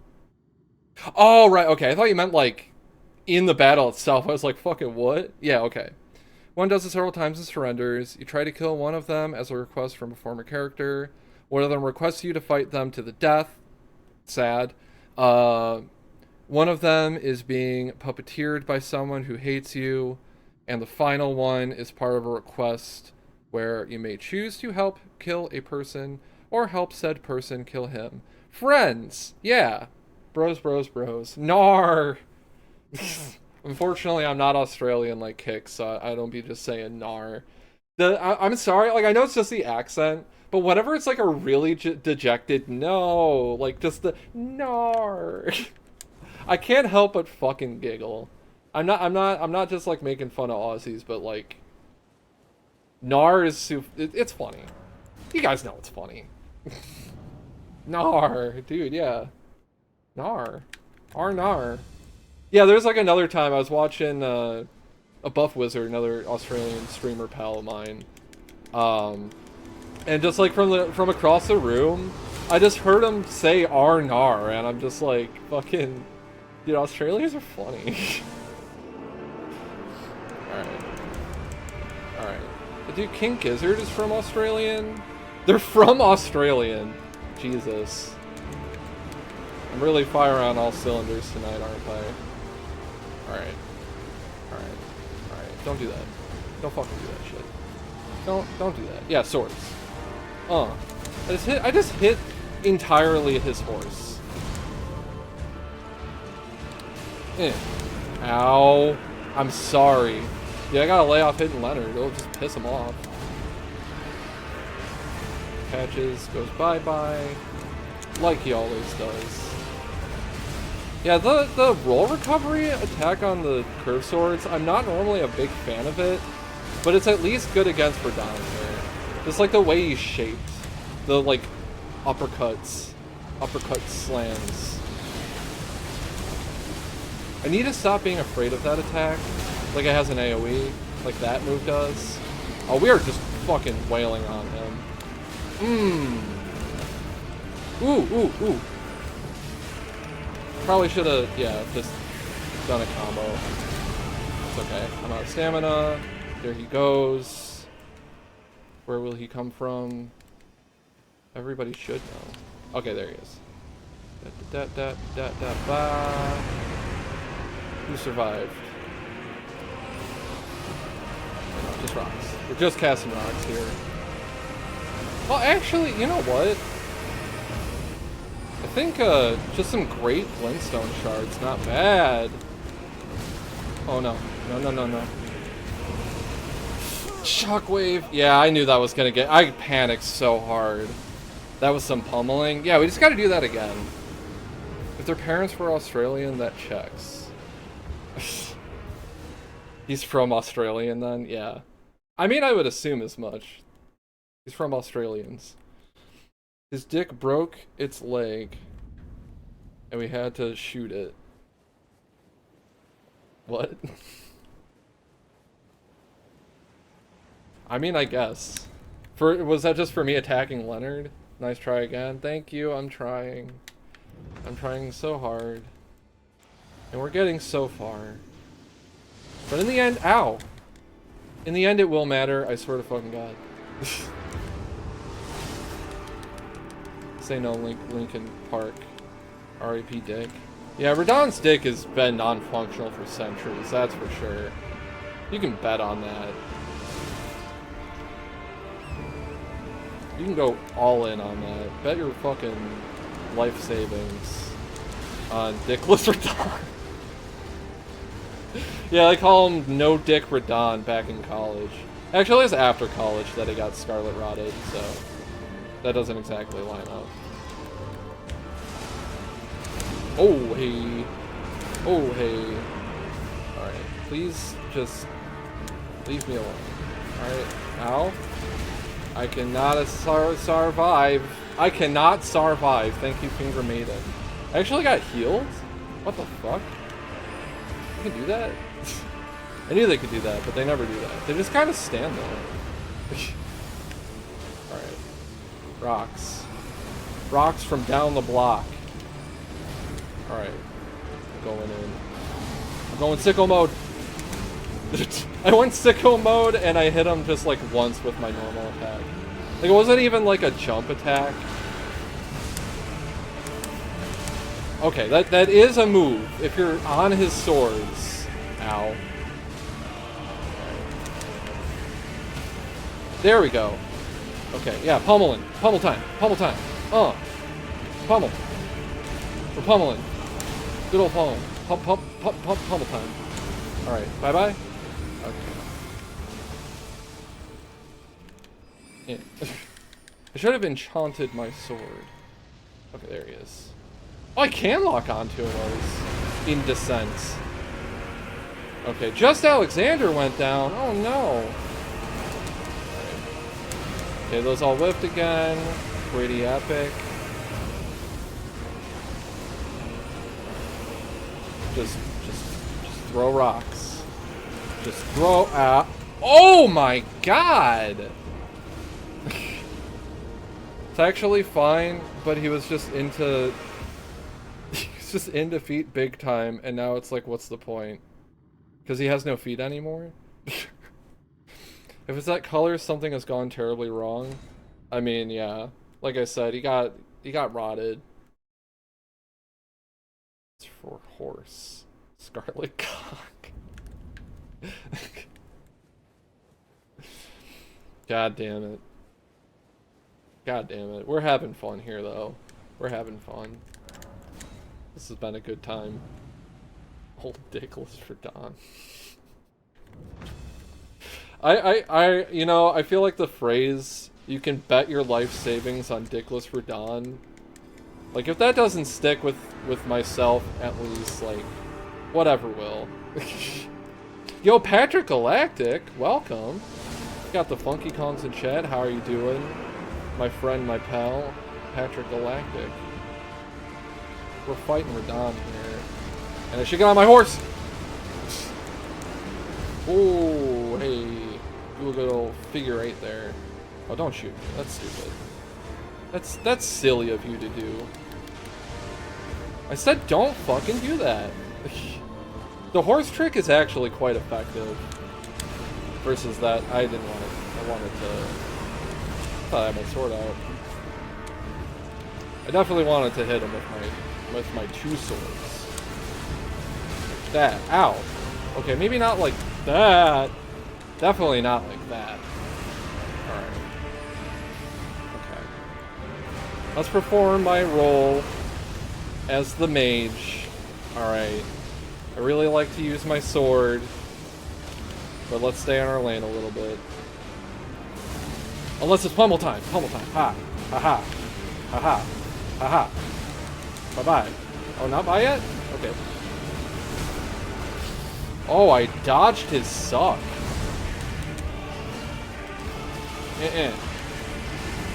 Okay, there he goes. Bye-bye. Then we got an empty mana bar. Enchanter sword. Where's our guy? There he is. Here. Alright. Took down a couple people. Slam. Kablam. He's got rock. Don't like that. Never a fan of that. I like when I have rock. Oh, we knocked him! The rock knock! Alright. Alright, this is it, gamers.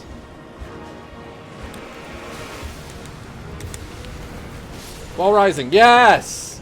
Oh, yeah, brother! Equip the scarab. Big money. Oh, we did it!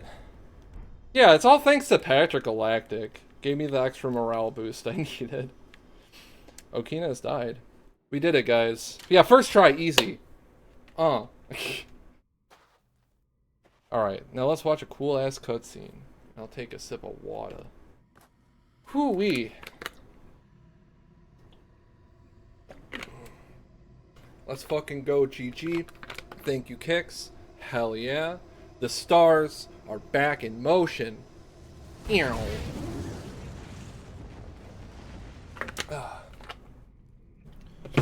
Oh, man. Oh, we did it. We did it. We did it. We did it. Right. I set my controller down. It's going nuts. Yeah, pretty cool, huh? Alright. Alright. Ocean in the ocean. Sky. Yeah, what's the sky but an ethereal ocean above? You know? Alright. Alright. I am going to talk to these people. I'm going to talk to Blythe and Alexander, and then we will transition to the good. Minecraft. I was waiting for you. Oh, what a sick way to fight, eh? Yeah. The glory of the clash is shared by Radahn and you. Deceased giant Einstein gang successful. Falling star right before our eyes. I can't fathom. Sylvan how coming out Radahn here with was some holding back bangers some tonight. living legend if ever I saw one. And the path has now been cleared Premise of Treasure Planet. to Nokra. Yeah, dude, Treasure Planet fucking rules. Let's meet where the falling star bit the earth. We'll take up our swords once more for Mistress Rani. Yeah, we'll do it. That wolf is my friend. Treasure Planet, best planet. Well, I mean, is it really the planet that matters, or is it the friends we made along the way? Ah, hello there. So mostly like the Battle spaceship marvelously fought. in Treasure You are Planet. well and truly a champion, friend. I, on the other hand, am nothing but a... No, you're good. No, One you're great. hit was all it took to crack me. No, you and took for so my many hits. insides to come spilling No, out. you're great. No, you're After fine. that, I hid like a coward. No, you did a And as spin such, attack. You're so good. I can hardly stand to face one such as you. No. No, you're epic, Alexander. But don't you think I've given up just yet. As luck would have it, there's a veritable mountain of warriors' bodies right here. If I can just squeeze this bunch down inside me, I'll be a mighty warrior again in no time. Yeah. And you know, the bodies found here are exceedingly fine. Yeah, good Who could warriors. expect any less from the very warriors who fought in the Shattering, the greatest of all wars. Don't worry, Just wait and Alex. see, friend. Just eat some corpses, bud. Yeah. Just you wait when next we meet. Just slap him on the back. Like, you got this, pal. Just eat some dudes. You'll be fine. I love Alexander so much. He's my friend. Ah! If your insides are spilling everywhere... yeah, if your insides are spilling, everyone understands when you bounce, it's fine. Yeah, but, like, dude, he's just being humble. He's just being humble. He's fucking great. Okay. Let's get some mind. No. I want to put my mind there because Radahn. But I mean intelligence and dex. It's also Radahn. Or just dex? Do we want to split the difference? Go, because we got 3 to work with. Should I just do all 3 in intelligence? I think probably all 3 in intelligence. Because there's like spells gated by that. But I also would like to get my dex to like 30 sooner. Because once it's at like 30, it can kind of sit there for a little while. I don't know, let's go intelligence. Big blasting. Cast harder. That's what Radahn would want. I smell a stink and you're scared to get up and find the source. Well, you got some rambunctious little dogs, so, you know, the stink's a bit of an inevitability. Also, I did try to make, before I close out the guy, I guess you could just see it in the menu portrait. I did try to make this character look like me a little bit, so they got a big old nose. And it's funny how, like, with the hat, it's just like, the nose just sticks out. Alright. That was Elden Ring. That was some Elden Ring. I'm kind of glad that, like, Radahn posed as, like, a challenge. You know? I like it when that happens. I like it when Radahn is hard to fight. I want to show some creatures again, because there's some new eyes in here that weren't here earlier. I'm not going to go through all of them, but I just want to show some of them off. Like some of my favorites. Like the Cthulhuid, one of my favorite guys. There's a green lurking creature with a tentacle mouth. Pretty cool guy. Ah, what's that smell? It's a blood. Spoiler, it was poop, goddammit. I mean, you know, figured as much. Again, dogs. But, yeah, creature. Before you go too far, Swan Brother. Hope you got to see some of this creature. Because, I mean, I don't want to, like... I don't want to hold up the stream because you got a mess to clean up. But you could always check out the VODs too, Swan Brother. And anybody else that missed it earlier. And I also want to show off the bear octopus. Bear septopus. This guy's just such a classic creature. An eldritch pupper. Everybody poops, true. There's a whole book about it. But look at this bear guy. Look at this fucking guy. Look at these 2 bear heads. And these tentacles, dude. Big man. Big creature. Impossible creature. Alright. Alright. IDK, how you did the mouths that detailed? Okay, well. I did a few things. Because I know I, like, opened up, like, I made the head and then, like, opened up the mouth. And, like, the bigger teeth, like the front teeth, bottom teeth, were, like, I modeled those. I made a little cone to stick up in there. And then the rest of, like, the smaller teeth and stuff, like, that was just kind of carved in there. But, like, the general method was... Oh, yeah, they even got little tongues, too. Look at that. They got a little tongue. This one's, like, more, like, recessed in their mouth because they're, like, roaring big. Crazy. I think I actually did model the tongue, too, come to think of it. I made just, like, a little tongue and just, like, stuck it in there. But a lot of it was, like, you make the head, and then you kind of, like, carve it out, like, open it up. Reminded you of the multi-bear from Gravity Falls. Was that in the last episode or the second to last episode? Because I still... Man, talk about, like... Oh yeah, I'll watch this. I'll finish this later, and then never actually getting back to it. Oh man, oh, this is so much lower than everything. All right, we're transmorphing our setup here for the seated portion of the stream.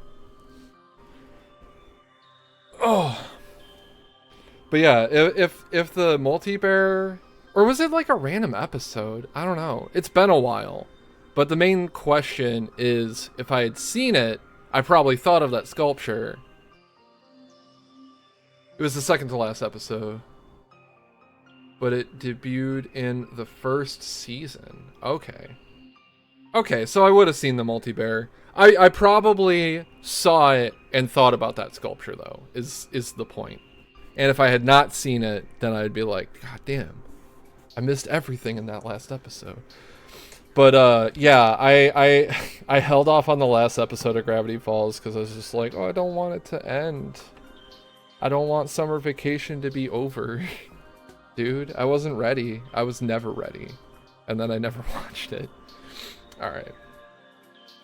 Oh man. Elden Ring. I'm like, I need to close Steam because I'm just like, I should play more Elden Ring. I should also edit my my stream info. Minecraft Strangeseed. Crater Lake. Creatures. Alright. Damn, you did that with Moon Presence and Bloodborne? What'd you do to him? The multi-bear was completely silly. This one looks like an actual threat. Okay. I mean, I probably still thought about my creature one way or another. Alright. Multi-bear, though. Okay, Minecraft. Okay, Minecraft. I'm playing Minecraft, alright? I don't know why I like entered like ASMR mode for a second there. What the fuck?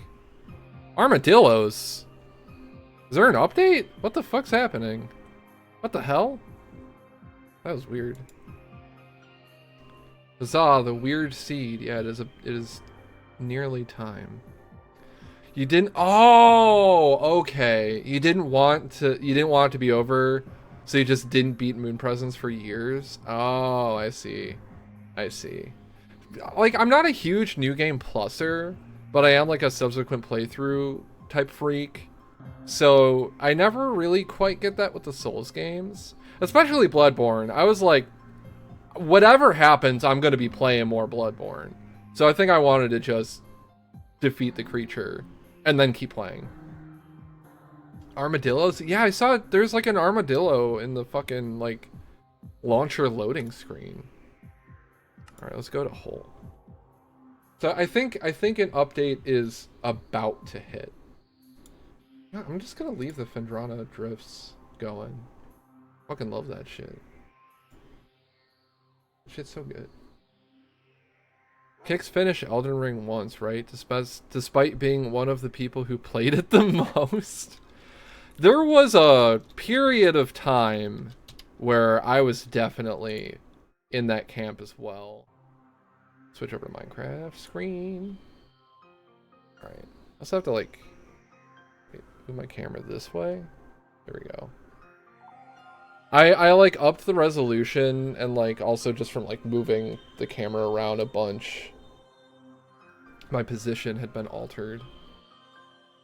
So right. Oh my god. Yeah. Yeah, like I think part of it was like, oh, I want to see the endings. And like I did also like, since I had almost every other achievement, I'm just like, I just need to beat the game a couple times, and then I got all the cheapos. I'm not like an achievement hunter, but Elden Ring was definitely a lot easier than a lot of previous Souls games to do that for. So I was just like, fuck it. You know, I love this game. I want to show a bit of gamer cred by just like, yeah, just get them all. Just get them all, you know? Alright. Alright. Minecraft. Hang on a second. Doing some live basic audio mixing here. Let's turn down the drifts a little bit. Turn up desktop slightly. Alright. Alright. Yeah, it's Minecraft now. Wait, did I set the game to Minecraft? Did I do that? I don't think I did. Category. Yeah, I did not do that. Oops. Yeah, I deleted the Elden Ring and then I didn't replace it with Minecraft. Okay. We're real now. We're so back. Alright. Alright. Okay. So what the fuck were we doing? I think the main... Gotta move my mic out of the way of my, like, primary monitor a little bit. I think the primary goal was that I wanted to remap this map. Because we fucking got... We basically pranked ourselves while exploring. What happened before? Oh, dude, armored zombie. What happened before, though, was... Oh, no, it's a skeleton. Ow. But we found a couple desert temples, and I was too distracted by the thoughts of elves, and I fucking got exploded. And all my shit got exploded. Because we done griefed ourselves, basically. That's what's fucked up. But we have many villages to revisit and much to explore. Like, I've been kind of like putzing around a little bit. Just like a little bit. What's all this garbage? Dude. Okay. I gotta put all this back. Gotta put this away in my inventory. But, yeah, basically, I was a damn fool and got exploded. But in revisiting towns, we can always revisit the lore of the towns, the perspective lore, and or yeah, you know, just like fucking gaming. Nah, but there's still like a lot of underground to explore. Like, that's what I haven't really been getting to that much. But there's also, like, I think a lush cave being under a desert is, like, highly illegal. As far as the rules of Minecraft world generation is concerned. I feel like that's not supposed to happen. And, way over in, like, the desert village that we were at for a little while, trying to like recuperate after our little accident. Like, it was right by that, and that was like how we got some of the iron to bring back home. I forgot to fucking put the... You know what? I'm just gonna slam this mossy cobby down. I can grab that later. It's fine. All right. Okay. Ow. But yeah, so for those that are... I need food. Okay, I have to go back. God damn it. Man, let me tell you. When I have a plan, I'll have my plan, and I'll still get fucking distracted. But yeah, so what I was going to say, though, for those that not been around for this Minecraft stream, this is a world seed full of strange anomalies and weird auto-generation quirks and things that shouldn't happen in world design. I mean, like, this whole village spawned directly in a lake. None of it is connected to land at all. So, I mean, right there, right off the bat, like, that's just an example. That is one example of the weirdness of this seed. Like, it's not like, whoa, crazy, epic, crazy seed. Damn, it's pretty rad. Yeah, it is Kicks. And we can thank Swan Brother for that as well. They originally found the seed and, like, explored a lot of it in creative mode. And then he, like, sent me its findings, pretty much. In a prior version, it was a hell portal. Oh, yeah. I mean, we still got that over there. That's just hanging out. Oh, yeah, the lake is as deep as bedrock. Yeah, it's kind of hard to, like, see. Unless you kind of go from there. But yeah, the lake is quite deep. Oh, yeah, it's a hell portal. Like, the water was, like, sinking inward. The bottom is covered in hollow bubbles of stone. Yeah, it's strange down there. But there's also just like a lot of villages in general. A lot of them very close to each other. Biomes acting strangely. Like, there's so much going on here. And it's just a very cool Minecraft seed to like explore as a result. Alright, let's put... Do I have any feathers? I got some feathers. Okay. Yeah.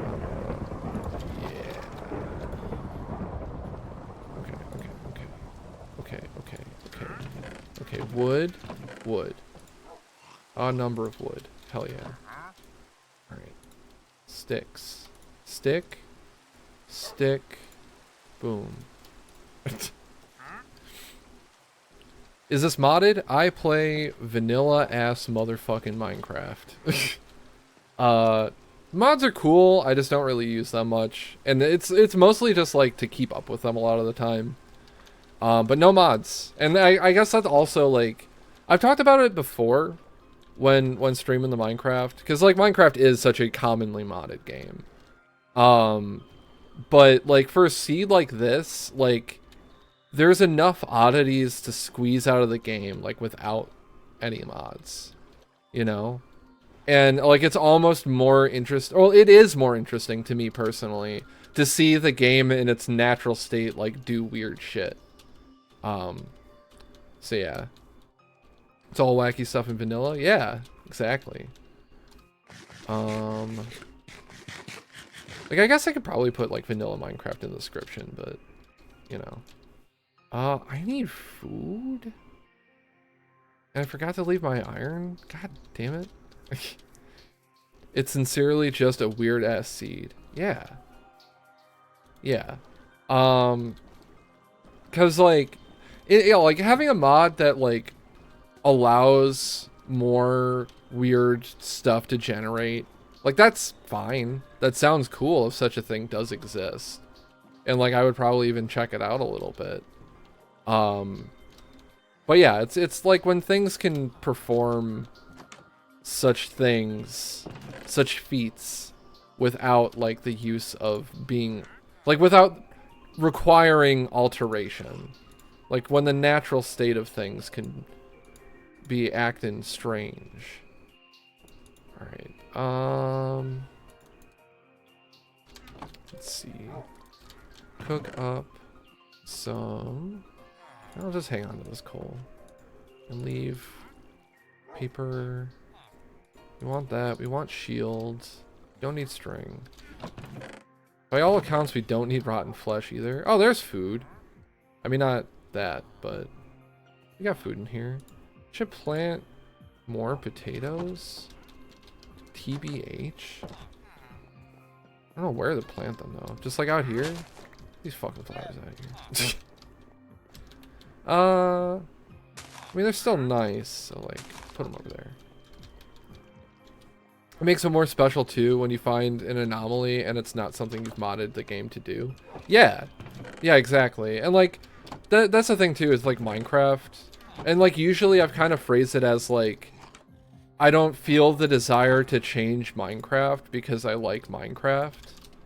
And like most of the mods that I do mess around with are like quality of life mods, things that like fix a literally broken game. I'm very interested in those kinds of things. But if it's like, if it's not like a direct improvement on the game that feels like something that should be a part of it, like I don't typically go for that because I just want to play the game and analyze the game as game. Like, I'm a very critical person, but I'm also I say I'm critical, but when I criticize things, like there's still like good criticism, like I guess, like, you know, just saying, enjoying things as they are and things about them as they are, and like, how do I put it? Like it can be hard to, like, I don't want to sound like pretentious, like mods ruin the integrity of like the artistic vision of the game, you know? Like I'm not gonna, I don't feel that way, you know? Like the most respect I have for mods as like a creative medium in like its own right is very often mods are kind of like where a lot of like programmers and like aspiring game devs kind of learn a lot of like their foundation. Like a lot of their foundations are from like modding existing games and like level designers and stuff, like all kinds of stuff, all kinds of things related to like the development of games kind of come about in pieces that have to do with like modding, because really a mod is just doing a piece of game development and then putting the different thing in its place, you know? Like making character models is a part of game development, and if your mod is to put different character models in for whatever reason, that is character model practice, you know? So as far as like that goes, like that is what I find to be like the most like useful, for lack of a better term, like useful side of like the modding scene, you know? Like that's like the thing that mods are best for, is like giving people an opportunity to practice game dev on top of like an existing system, you know, and explore like game design. There's like honestly like fucking what I do for like D&D is like making homebrew is just a pen and paper version of mods, you know? So like I mod the hell out of D&D. But I don't do it because I think like D&D is broken, but also whenever I do those sorts of things and like experiment with homebrew, it's usually like, this is kind of where I feel like this is what they were going for, actually, you know? Like I did my own attempts at like fixing Ranger, but then like Tasha's version of Ranger is just like basically what I wanted but more concise, so I was like, I'll just fucking do that, you know? And yeah, and like D&D is also such a big malleable system, like especially 5th edition. That is what I like, one of the things I should say that I like so much about 5th edition D&D is how malleable it is. And I feel like if I played a lot back in the day, way back in yonder years, before my time even, if I was like into like playing and homebrewing and running D&D and doing all that shit, like if I was like an adult during like 3.5's heyday, I feel like I probably would have felt similarly about 3.5 if I had played it then, but like only slightly, because I would have been like more comfortable with it being like, I don't want to say overwrought, but like it has a lot of kind of like superfluous rules that are like kind of like corner case rules, and like things that like players don't really like do, you know? And like a lot of that like extra shit was kind of baked into the system in a way. And there's some of that stuff, it's like still in 5th edition, and I feel like it's a little too buried for my liking. But like what you can actually do with like tool proficiencies and stuff, it's like really hard to actually find in a book where it explains all that shit. And like there's a lot of stuff in the Dungeon Master's Guide that like should be in the player's handbook, and almost vice versa too. So yeah, there's definitely some like weirdness going on with 5th edition, but generally, it is a very open game system. I like the spells. Like honestly, it's like the dice and like all those game systems and everything. Like that's fine. But the thing that like kind of keeps me on Dungeons and Dragons 5th edition specifically is that I like the spells are generally the thing I feel that I have to touch the least. And like I'll think up some new ones where I feel there's some gaps, like, you know, there's not enough damaging ice spells. So I wanted to throw in a couple more of them, and like a AoE enchantment spell, you know. Like I know there's one time that I was feeling real bad. I was getting blasted with like the turbo depression. And I had the thought, like something along the lines of just like, I don't even know if I would want to like inflict this feeling on my enemies. And then I was like, wait, what if there was a spell that did inflict like utter depression on your enemies?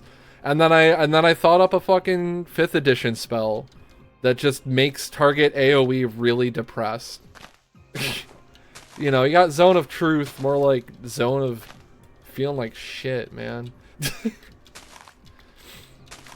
But like honestly, I feel like that was also kind of like a pretty epic way to cope, because it did, like, once I kind of crafted it, it kind of snapped me out of it too. So that was pretty cool. You know, like that honestly, not to toot my own horn or anything, but that was art in motion. Like a little bit though, actually, right? Like a little bit. Like you're feeling a way, you have so much emotion in you, and you just got to get it out and express it. And that's kind of what I did. And then just also like making it like an attack for a game is, I feel, kind of powerful. I don't know. Like it really just, like I said, it helped. Like it helped snap me out of it, because I just really looked at that. I'm just like, yeah, this sucks.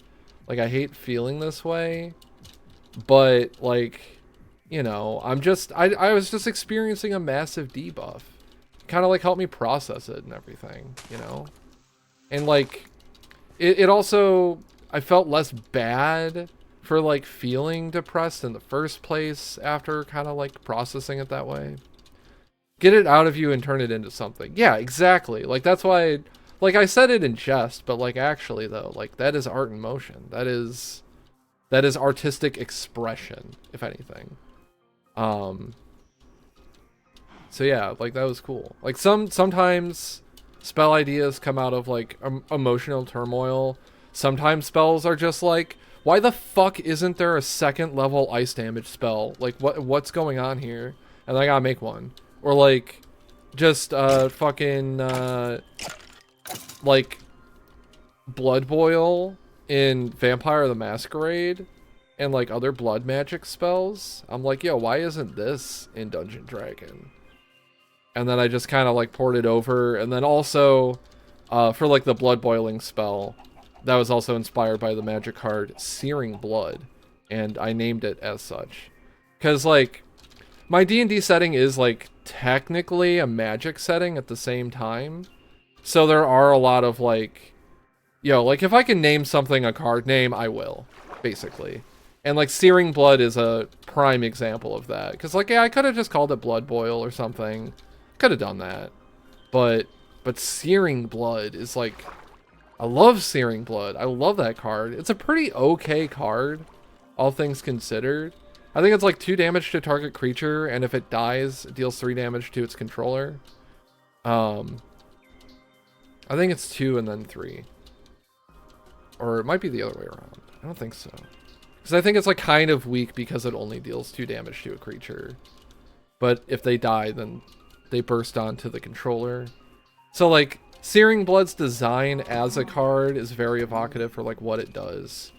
But also Searing Blood, the spell I made, like it carries that where like, yeah, you basically, it's like heat metal, but heat blood. And if somebody who had their blood heated dies, well, like the spell's duration is still in effect, then they burst into an AoE of burning blood, which is fucking cool. Like the other part of it, and the other part of artistic expression of any kind is like, okay, it has this meaning. It might be like a reference to this. Here's like all the brainy elements of it, basically, all the heady elements. And then you're like, but then also it's cool though, right? But it's also just kind of fucking gnarly, you know?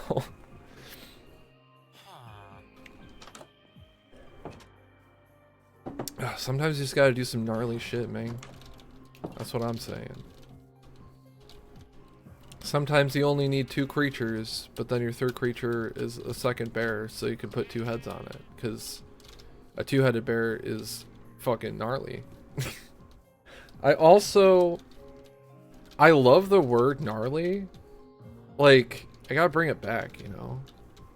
Some, like, skater lingo. Like, the old school skater lingo. That shit rules, man. Like, I remember taking a dialect test thing that was like to try to guess where you're from. And it was just like, yeah, dude, you're totally from California. Maybe Southern California. I'm like, I'm from the Midwest, man. But just like because of the prevalence of like, dude, man, gnarly, fucking... I mean, a more modern one, like the Mega 64 dudes say it a lot because they're from California. Like, saying shit rules is like, that's another one. It's all like California skater slang. Gnarly, brah. Yeah, brah. Yeah, brah. Brah, bruh, bro. All that shit, that's California. Yeah, I fit right in California. Send me to California. Except don't, because it's like hot. It's like too hot there. I'll hear about their winters, and it's like mild autumn in the Midwest, and I'm like, how the fuck? What the hell? I mean, like, I say how the fuck, but they have to deal with less weather. I mean, actually, compared to the Midwest, they barely even have weather. It's just really hot in the summer. That's their weather. It's just summertime, hot. I don't even remember if it's like a humid hot or a dry heat. Probably humid because like the coast, right? Because part of why it gets humid in the Midwest is because of the Great Lakes. You know, lake effect.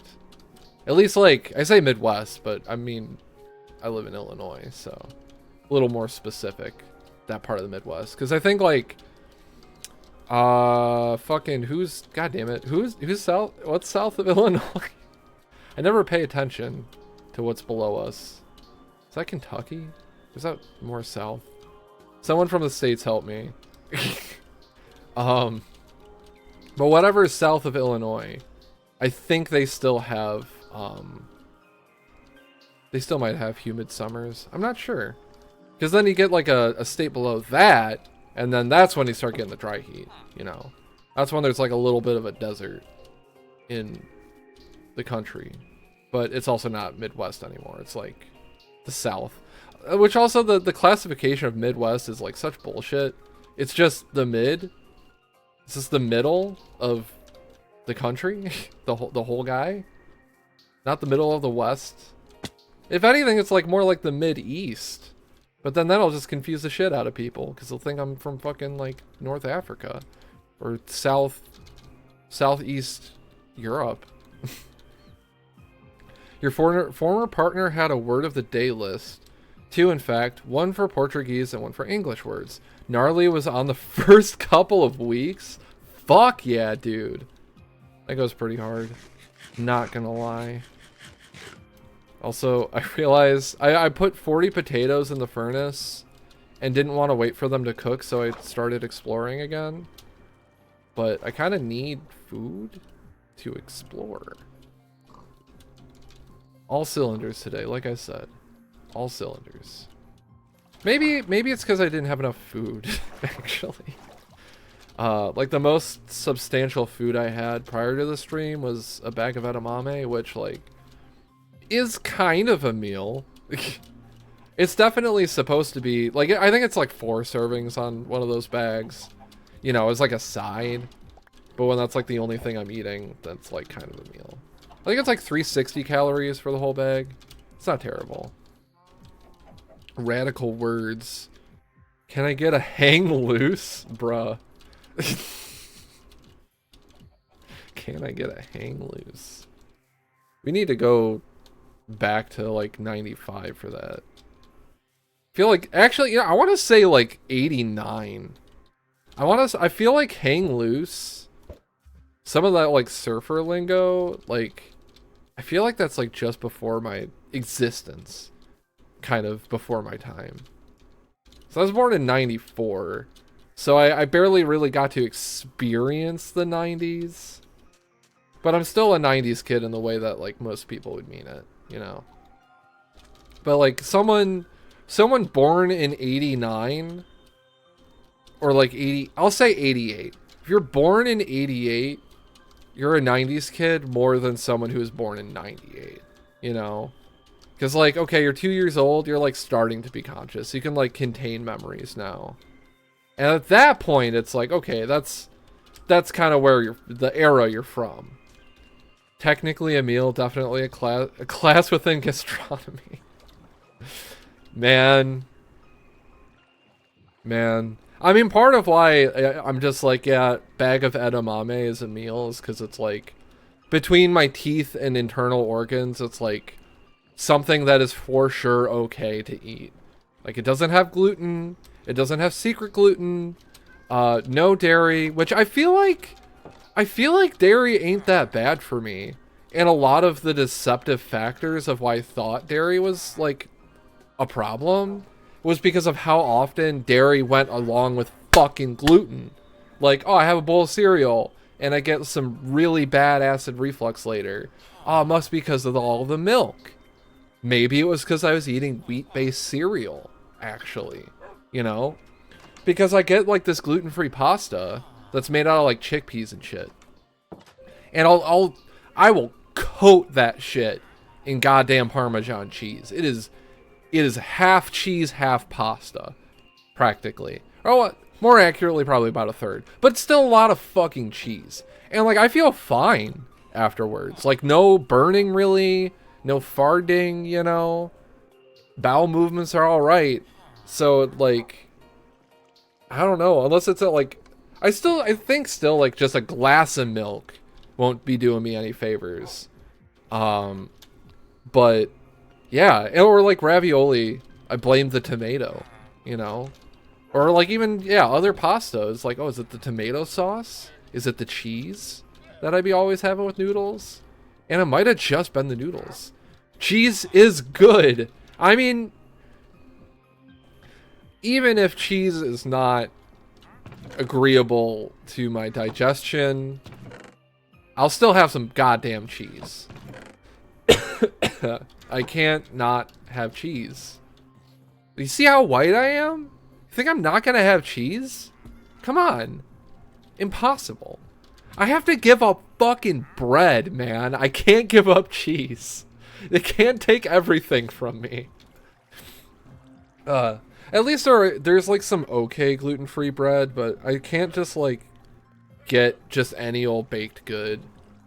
It'll hurt me. It will cause damage to me. I will take acid damage from the inside. At least that's usually what it feels like. And then like, you know, it's not great on the way out. Which is also part of the problem of like, what led to the, quote, gnarly hemorrhoids is just like, not adhering completely to my dietary restrictions. And then I had some really bad times on the toilet. And, now I have to avoid sitting for extended periods of time. But that's okay. I'm getting better. I've been avoiding sitting as much as I can, doing the sitz baths, icing it when applicable. Don't use hemorrhoid cream for more than a week at a time, apparently. I also, you know, did it for a week. Seemed to help at all, and then basically got through like a tube of it, and then was like, all right.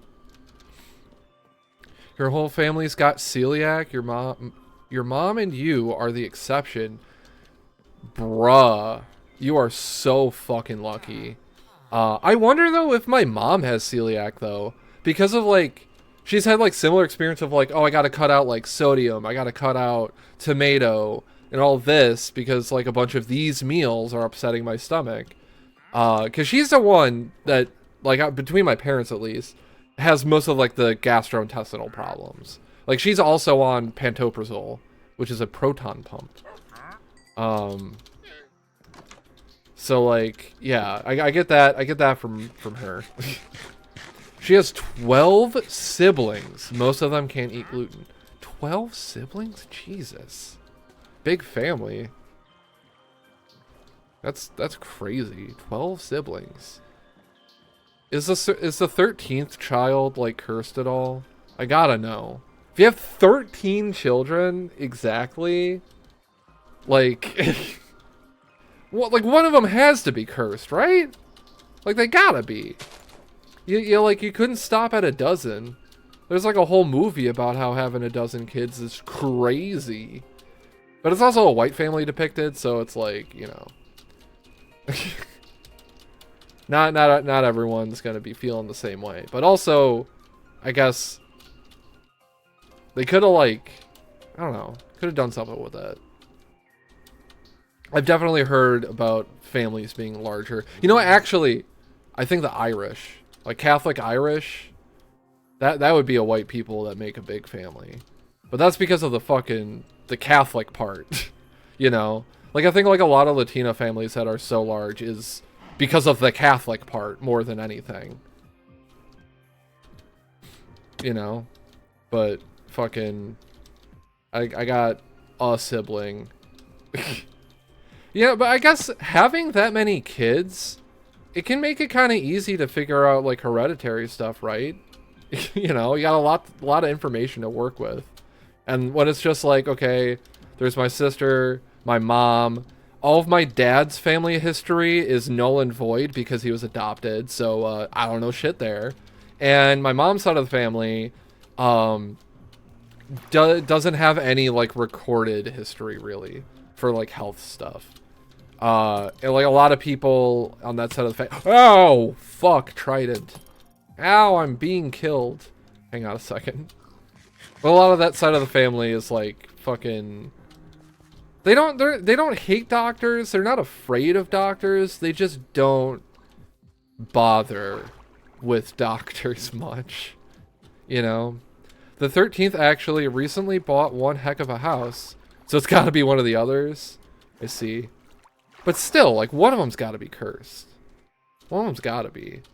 Or the 13th child just, like, was able to harness the curse for, like, their own power. For, like, their own gain.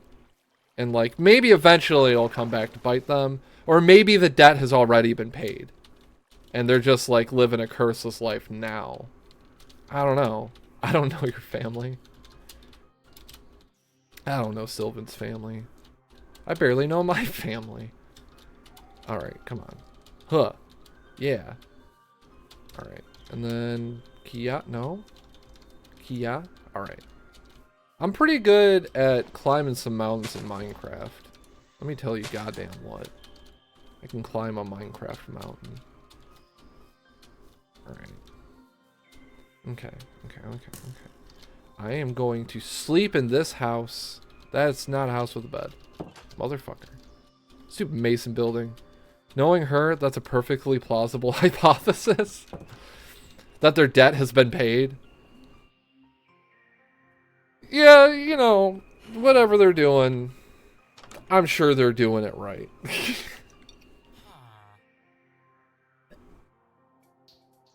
Alright, man. Let's go, man. Let's fucking get her done, brother.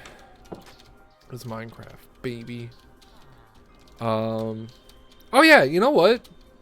I was gonna talk about it, but then I got distracted with like creatures and other shit.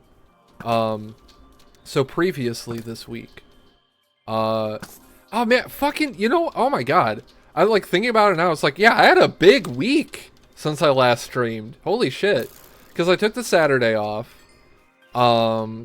Took the Saturday off to hang out with some people. You know, it was 420. You know what happens on 420. You know what happened anyway.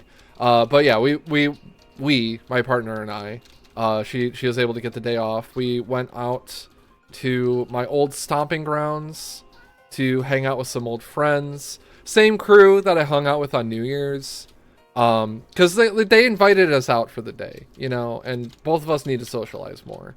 But they invited us out. They were like, hey, come over. We'll do what people do this day. You know, we got deviled eggs. They promised deviled eggs, so my partner had to go. They had to go, you know. Catholics in between the 40s and 60s in countryside Brazil, those folks had some big bunches of kids. I see. That definitely makes a lot of sense. 13 kids is like probably the average. It's like I've known someone, I want to say in like middle school, that was like their family was like, yeah, we'll do like 3 kids, and that, excuse me, and then mention one of their parents had like 16 siblings. I remember 16 being an operative number. It might have been 16 kids total. It might have been 16 siblings. But still, a fucking lot. And they were like, yeah, that was like pretty normal. It was like a normal sized family. But fucking... Oh yeah, I was talking about my week though. Talking about my week. Not to be like cutting off the topic with you, Sylvan, but I do want to talk about my week. So there was last Saturday, hung out with some people. We were chilling and watching Billy and Mandy. I got to play Kirby Air Ride with one of the people there. That was like, we played with a couple of people there, but it was mostly one of the hosts that was like, oh yeah, like she's just like a GameCube nut, like big Melee player. Kicked my fucking ass with Falco. Like I used to, like I say, old stomping ground. Like any of the people that are more local to me that are watching, like Patrick Lacklick's still in here. You know, the old Smash crowd, like some of those people. But yeah, like I was hanging out with them. We did play some Smash. I got my ass fucking kicked. I was like, the fact that I was able to take any stocks off of them, I was like pretty proud of myself that I had like any Sheik game still and like could do a combo at a couple points. I'm like, all right. I'm remembering grabs. Like I've been playing hella much Tekken. I was trying to let like any amount of like general fighting game knowledge and ability, like spacing and timing and stuff, like trying to let that carry me and just like refamiliarize myself with like fucking Smash Brothers inputs. A little bit different of a game than Tekken. But it was mostly really fun to play City Trial in Kirby Air Ride. Like that shit rules, man. I goddamn love City Trial. Ow. But like, yeah, they were going nuts over like Table Car, and I'm like, what the hell is Table Car? And it's like the one for anybody who's played Kirby Air Ride, Table Car is the one that has like the prisms at the side, and it's just like a square that you like sit on. For some reason, that's Table Car. Which I just think it's really funny that she's like, yeah, it's Table Car, dude. But yeah, just hung out there for a while, watching a lot of Billy and Mandy. Had some baked potatoes also. You know, it was chill. It was funny. Funny bunch of people to hang out with, like, in a bunch that I don't like. Like, it's like a budding social link with, like, a lot of the people that hung out there, you know. Some people I've known since, like, high school. And some... Actually fucking weird as hell sometimes. Because, like, okay. One of the people that lives there was an old friend of mine from middle school that, like, became kind of an estranged friendship. But he was, like, one of the cooler ones out of that group. So, like, he was, like, happy to see me at New Year's. And that was, like, the first time I had seen him in, like, a decade, at least. And he's like a tattoo artist now and shit. It's like really cool. But so like a friend from middle school, one of the other people, like the one that like invited me out there, she's a friend of mine from fucking high school, and her wife is a friend of mine from like the post high school era, the LGS era. That's one of the Melee players. So it's just like all these people like from different eras of my life, and then they have like new friends that they made recently. So like I don't know, it's crazy. It's like all these eras hanging out at the old stomping grounds, watching Billy and Mandy playing Kirby Air Ride. So that was my last Saturday. That was a lot of fun. It was really chill. Had a lot of fun. It was nice. A lot of them just funny as hell people to hang out with. Like we all would kind of like have our turns of like going nonverbal while like two people pop the hell off about something they're like way into. And then like everybody's just kind of chilling. Convergence. Yeah. Rented Nanners Convergence. That's fucking... Yeah, I was with my partner of the most recent eras. You know, taking her to like see those people. Yeah, that's crazy, man. What the hell? But yeah, ton of fun. Had a lot of fun hanging out with the people. And then Sunday was a trip, all right? Like Sunday, what the fuck? Is this a buried portal? Bruh, what in the hell? Yeah, what the fuck? Holy shit, alright. But Saturday. So, you know, we did what people do on the 420. Alright, you know. Eggs were fried. It was a good time. But we fried all our eggs. So I had to restock on Sunday. And I had to, like, okay. I had to, like, go drive out to the dude's place to pick up the eggs. Alright. Well, not to, like, his place proper, but further out in his direction. Because, like, he was, like, working a bunch. Probably, you know, making some sales the day before. But, like, he couldn't meet up with me at night and, like, his whole thing. So I'd drive all the way out there. And, like, he gave me a bunch extra because I made the trip out there. As, like, as, like, a token of appreciation. He's like, thank you for coming all the way out. But he didn't say that. He just gave me, like... Because, like, I was gonna get the amount that I got. But he gave me, like... extra, and like the extra that he gave me was like a more premium product, we'll say. Premium eggs. And the premium, like I was like, okay, give me, like, there's like 3 tiers. All right, so to shed some of like the coyness here, we're talking about weed a little bit. Okay, so bottom tier for at least what he sells. There's worse shit than what you can get from this guy, but we got OG. That's just basic stuff. It gets the job done. That was the extra that I wanted because he had like a deal for the holiday, you know. So there's the OG. That was the extra I wanted to get because it was like, throw that in from like the discounted price of what I would normally get, basically. And what I normally get is Zaza, as the kids call it these days. That's the good shit, but not the premium shit. The premium shit is what they call white weed. And it's called white because there's like so much like of like the like, you know, the good stuff, like coating it. It's very high potency stuff. And so like I get my car, you know, I'm putting the GPS back on because I'm terrible with directions and have to take the highway, and highway exits make me so fucking anxious. I hate driving on the highway. So like I'm getting ready to head back. He's gone. All right. And I'm like fiddling with the GPS, and then I'm like getting a call from him, and I'm just like, yo, what's going on? Like, what the fuck? But like my phone started freaking out, so I wasn't able to take the call. And so like I just kind of canceled the call. I'm like, okay, I don't know what's going on, but I just want to get home. You know, I had to I had to drive 40 minutes out for this. So I'm like, I want to just fucking go home. Okay. And I think I was also getting kind of hungry.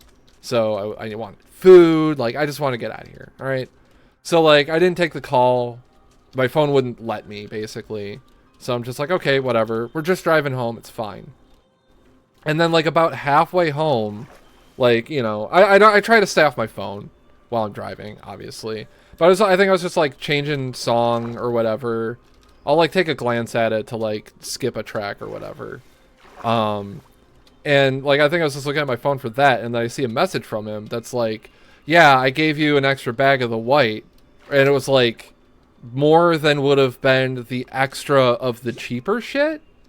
So I was just like, and like, especially because he tried to call me before then. I'm just like, did he make a mistake? Did I make a mistake? Do I need to like give this back? Like, what's happening? And I definitely didn't want to do any more driving that day than I had to get home. And I'm just like, what the fuck's happening? So I'm just like, eventually I'm almost home. I'm at a stoplight. I'm just like, I'm texting him. I'm like, dude, I'm sorry. I don't know. Do we need to meet in like a couple days so I can get this back? What do I owe you? Oh my God. I'm like freaking out. And he's like, nah, man. That was just a thank you for coming out. I'm like, you could have said that. Because all he said via text was just, I gave you this. And I'm just like, is that a problem? But no, it's all good. And he's like, yeah, no, it's fine. I hope it lasts you a long time. I'm like, thank you. But yeah, he's cool. I'm glad it was all good. I'm glad it all worked out. Because of the premium product we got, we kind of had a sequel to 420, my partner and I. Because like the socializing, as fun as it was very draining. Because we're like, we don't know how much mask we have to mask, you know? Because we're not super familiar with like a lot of these people, like where they're at now. Like, especially for her. Like, she doesn't know any of these people. And there are like a lot of people that like I used to know, kind of know, interact with them on Facebook a lot. Like, you know, like I don't know what level of familiarity I'm like really at with them. So like, yeah, as fun as it was very draining. So we just really wanted to chill out the next day. But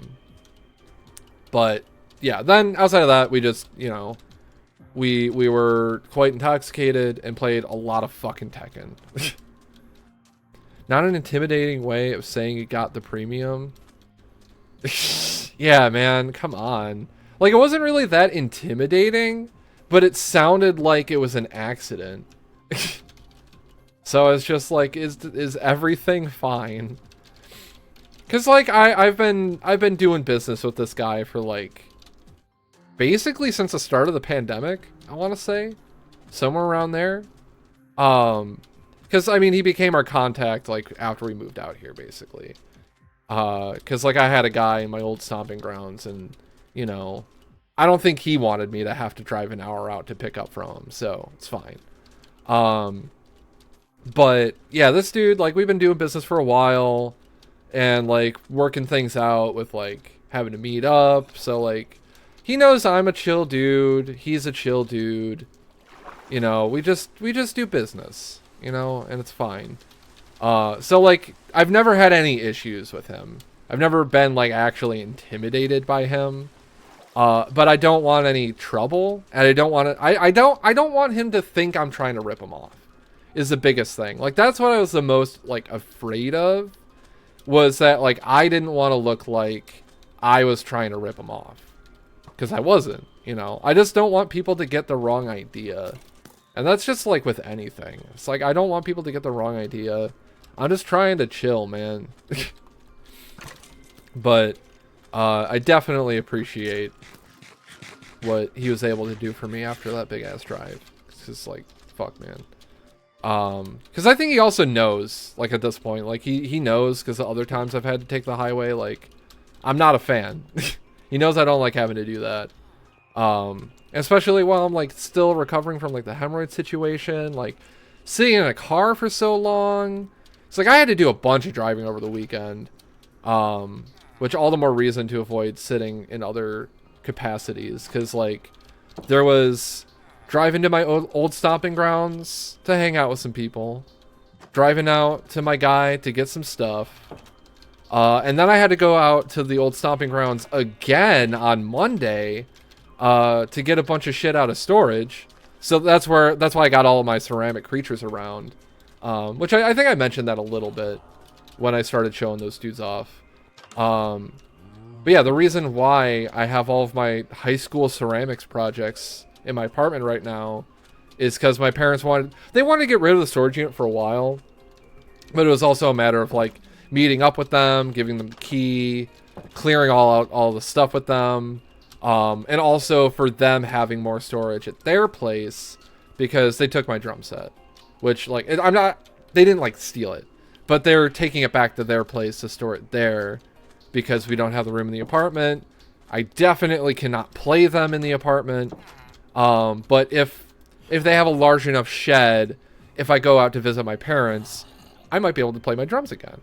And I think I did even say, like, I would drive out to visit to play my drums. And I think they were just like, yeah, we could probably use that as leverage to, like, get them to come over more. I'm like, you know what? Whatever. Like, you know, my parents and I don't see eye to eye all the time. I guess we could put it that way. And especially, like, when I had to move out, that whole process was, like, way more difficult than it had to be. So I guess, like, I at worst I hold a bit of resentment. All right, but also the biggest thing is that they live like almost 2 hours drive away. I don't know how many miles, but it's like almost a 2-hour drive to get to their place. So, you know, I don't exactly want to make that trip all the time, and it's not even just because of them, you know. But like they probably realize that like if anything it's the trip, but they, you know, they're still my parents. They want to see their children that are now adults. They still want to see us every now and then. And I did say, like, yeah, if you guys had, like, if it meant playing my drums, I will come out here. They heard me say that with my mouth, and they more or less took it to heart. Like, at first my dad was like, yeah, I don't know if we could actually do that. And then, like, it was the last time I visited them, I told him that, and he was just like, I don't know if we're actually gonna put another shed out there for that. I don't know. And I was like, yeah, but if you do, and I can play my drums, I will come out here to play my drums. So, you know, eventually push came to shove. They wanted to get rid of the storage unit because they were paying for it. Well, I don't eat eggs this one time. Thank you for picking up on it. The one time your friends were moving out, one of them out of town, so they decided to get some premium eggs to have a more pleasant day. We headed to the place, nervously walked back to their house one last time. We were like, we're all white, we're likely not getting caught, but one of them had recently been to a beach, so they still had a tan, and that was enough to make us afraid of the cops stopping us looking for eggs. Bruh. If you don't mind me asking, like, how old were you guys? Like late teens, it feels like, or early 20s, something like that. I could totally see that. I mean, now it's legal, so I don't give a shit. No one gives a shit. There's like a mass email that went out to like the apartment complex residents where they were like, yeah, no consumption of eggs on the property, even outside. I've definitely seen some people outside doing that. I don't think anybody cares. I think maybe one family didn't like the smell one time, and then they went to the office and complained, so then the office was like, guys, don't smoke too much. Don't do it. Don't make the smelly. Don't be skunking up your neighbors. Which, like, yeah. Like, if somebody's got an open window, maybe move somewhere else. You know? Like, even if you don't actually care, and, like, that wafts into your apartment, like, you don't really want that. 2 of us were 31, 2 others were early 20s. Okay.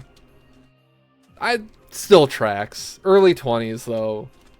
And also, like, if it was, like, a few years ago, or just wherever you were, it wasn't legalized, like, yeah, no, that makes sense. But also, that kind of sucks.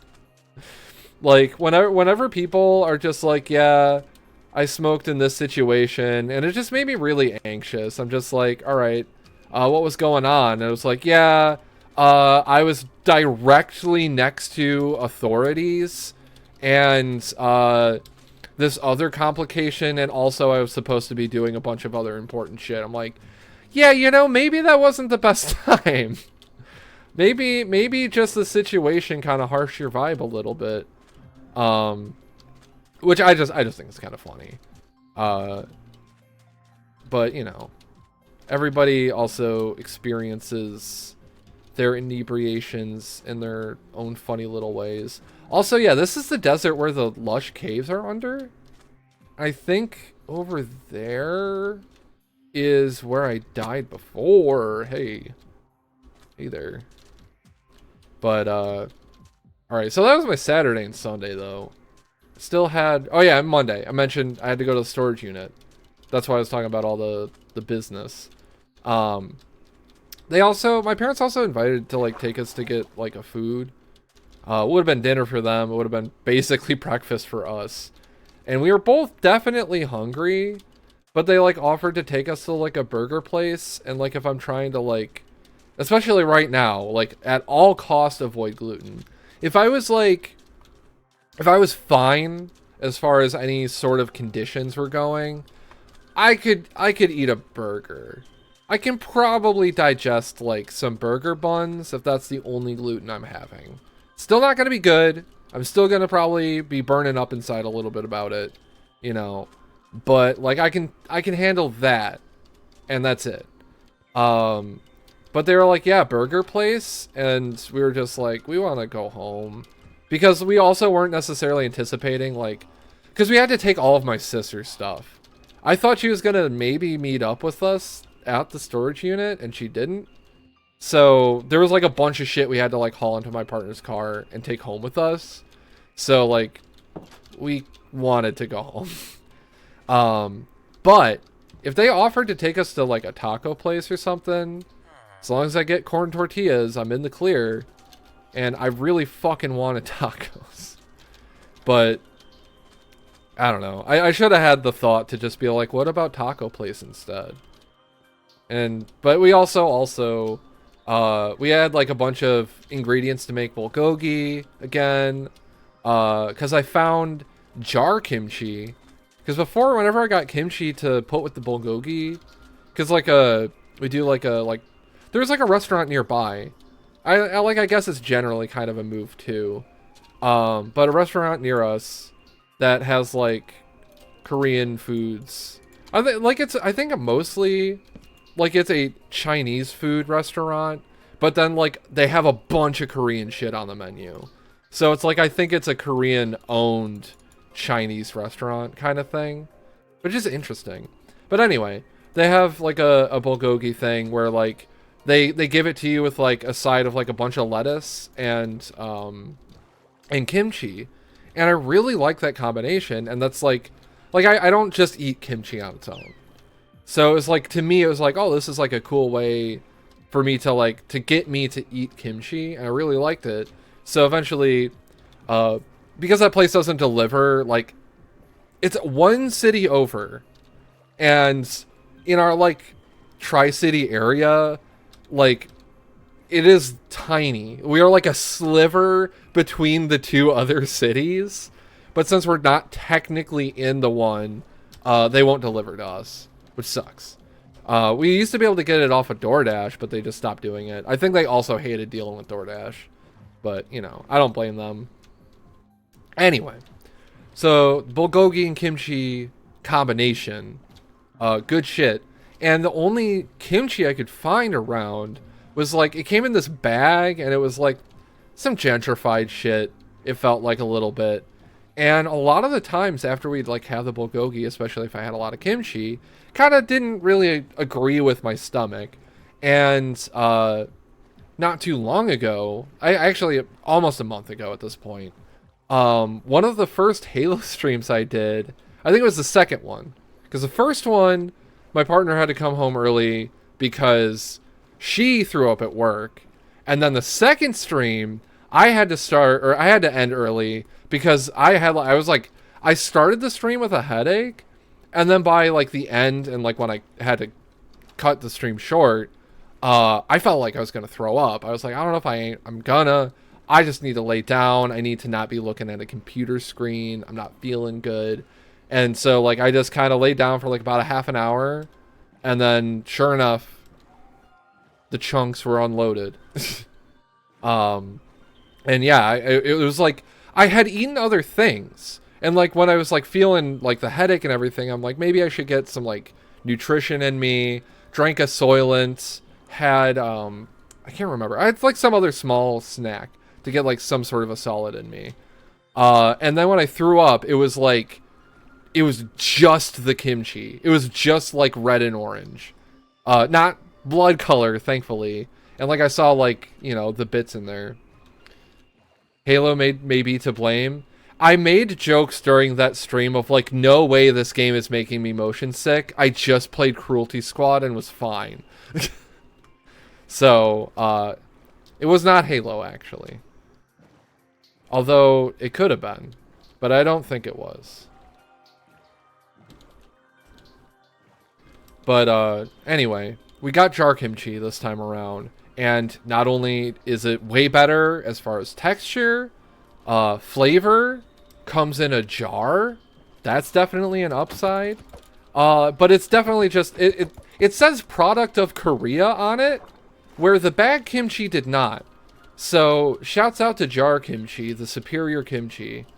Great kimchi does not make me throw up kimchi. But I've also been like surviving this week off of that food because I've just been desiring meat. It's like a really weird kind of Korean taco in a way, with like the whole lettuce wrap move. It's just meat, rice, some sauce, and lettuce for like what would be the wrap, you know? That shit's good. I'm gonna have some of that after this stream. I'm gonna be engorging on the bulgogi. And so far, yeah, no ill effects. I've been feeling fine, going through me all right. So I think it really was just that bag kimchi that was doing me in for like the previous batches, most notably the last batch that we made. So yeah, fuck bag kimchi. Don't get kimchi out of a bag. That shit sucks. But yeah, so that was Monday. Monday was all the storage unit shit. Playing a lot of Tekken. I think Monday was also when it's either Monday or Tuesday. I started playing Yoshimitsu in Tekken. And if anybody knows anything about Tekken, they know Yoshimitsu. He's one of the classic guys. It's the sword guy.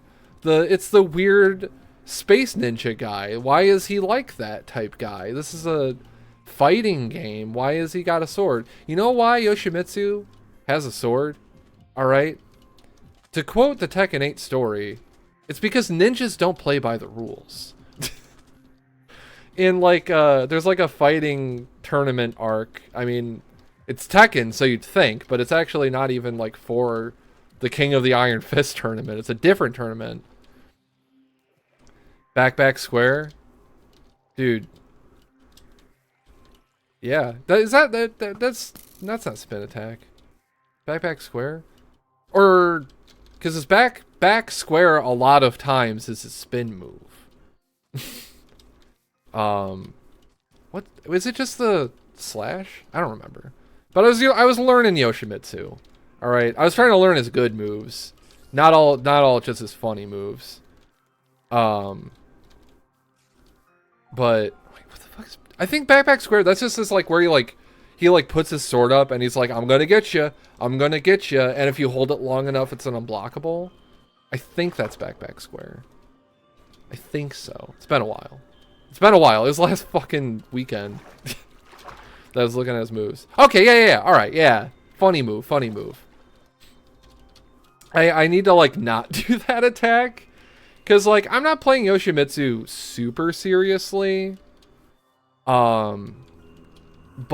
I want to know like what I'm doing at all with him, mostly. Like generally with like any character in a fighting game, I just want to know how to like not suck with them. I just want to know like what are their good moves, when do I do the good moves, and then maybe like a combo, you know. And like apparently with Yoshimitsu, at least in Tekken 8, his combo damage is like kind of weak. So combos aren't like that important, I guess, for Yoshimitsu, which is really weird.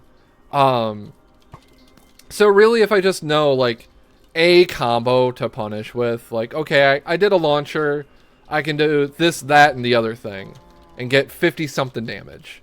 Like most of his combos are like average in like the 58, 60 damage maybe. And so like to that point, it's just like you don't really need to learn like a huge string. And that's fine. Because like Hwoarang, my main, the kickman, the taekwondo guy, you don't need like huge combos with him, but there's just so much to remember for Hwoarang, just so many strings and small combos, that like if I don't need to remember like a massive string for a character, like I'll take it. He has a completely different motivation in each installment and everything gets kind of retconned. It's hilarious. Well, I mean, every Yoshimitsu is technically a different person. Well, I guess maybe not every Yoshimitsu, but also maybe every Yoshimitsu. Like generally, they're just a ninja, and Brian Fury is a bad guy, and he doesn't like Brian Fury. They fight all the time. I mean, Tekken lore is like, it's not exactly the most consistent lore out there. Shit gets retconned like all the time. So like trying to make sense of certain things is just kind of like, not pointless, but you're gonna get lost. You know what I mean? You're definitely gonna get lost and just be like, but like if Heihachi doesn't have the devil gene, then like why is he able to do this or that? If Heihachi doesn't have the devil gene, then why is Reina like that? What? I thought the whole point of Lars was to prove that he didn't have the devil gene. So why does Reina basically have what? You know, like it doesn't make sense. But it's also like fighting game stories, so you love it for that. You're yet to play 8 though. Oh, I got some kelp. Nice. Yeah, 8's great. I didn't actually play the like main story thing. I just did like the character stories in 7 for like the guys I liked. But like 7's was pretty fun. It had some cool moments, like especially like fighting as baby Kazuya and shit. But 8's story, while I am terrible with Jin, is a lot of fun. There's a lot of great moments, some cool pop-offs, just some funny shit. The like final sequence of fights, it was like, it hit hard, dude. It goes hard. I love Tekken 8.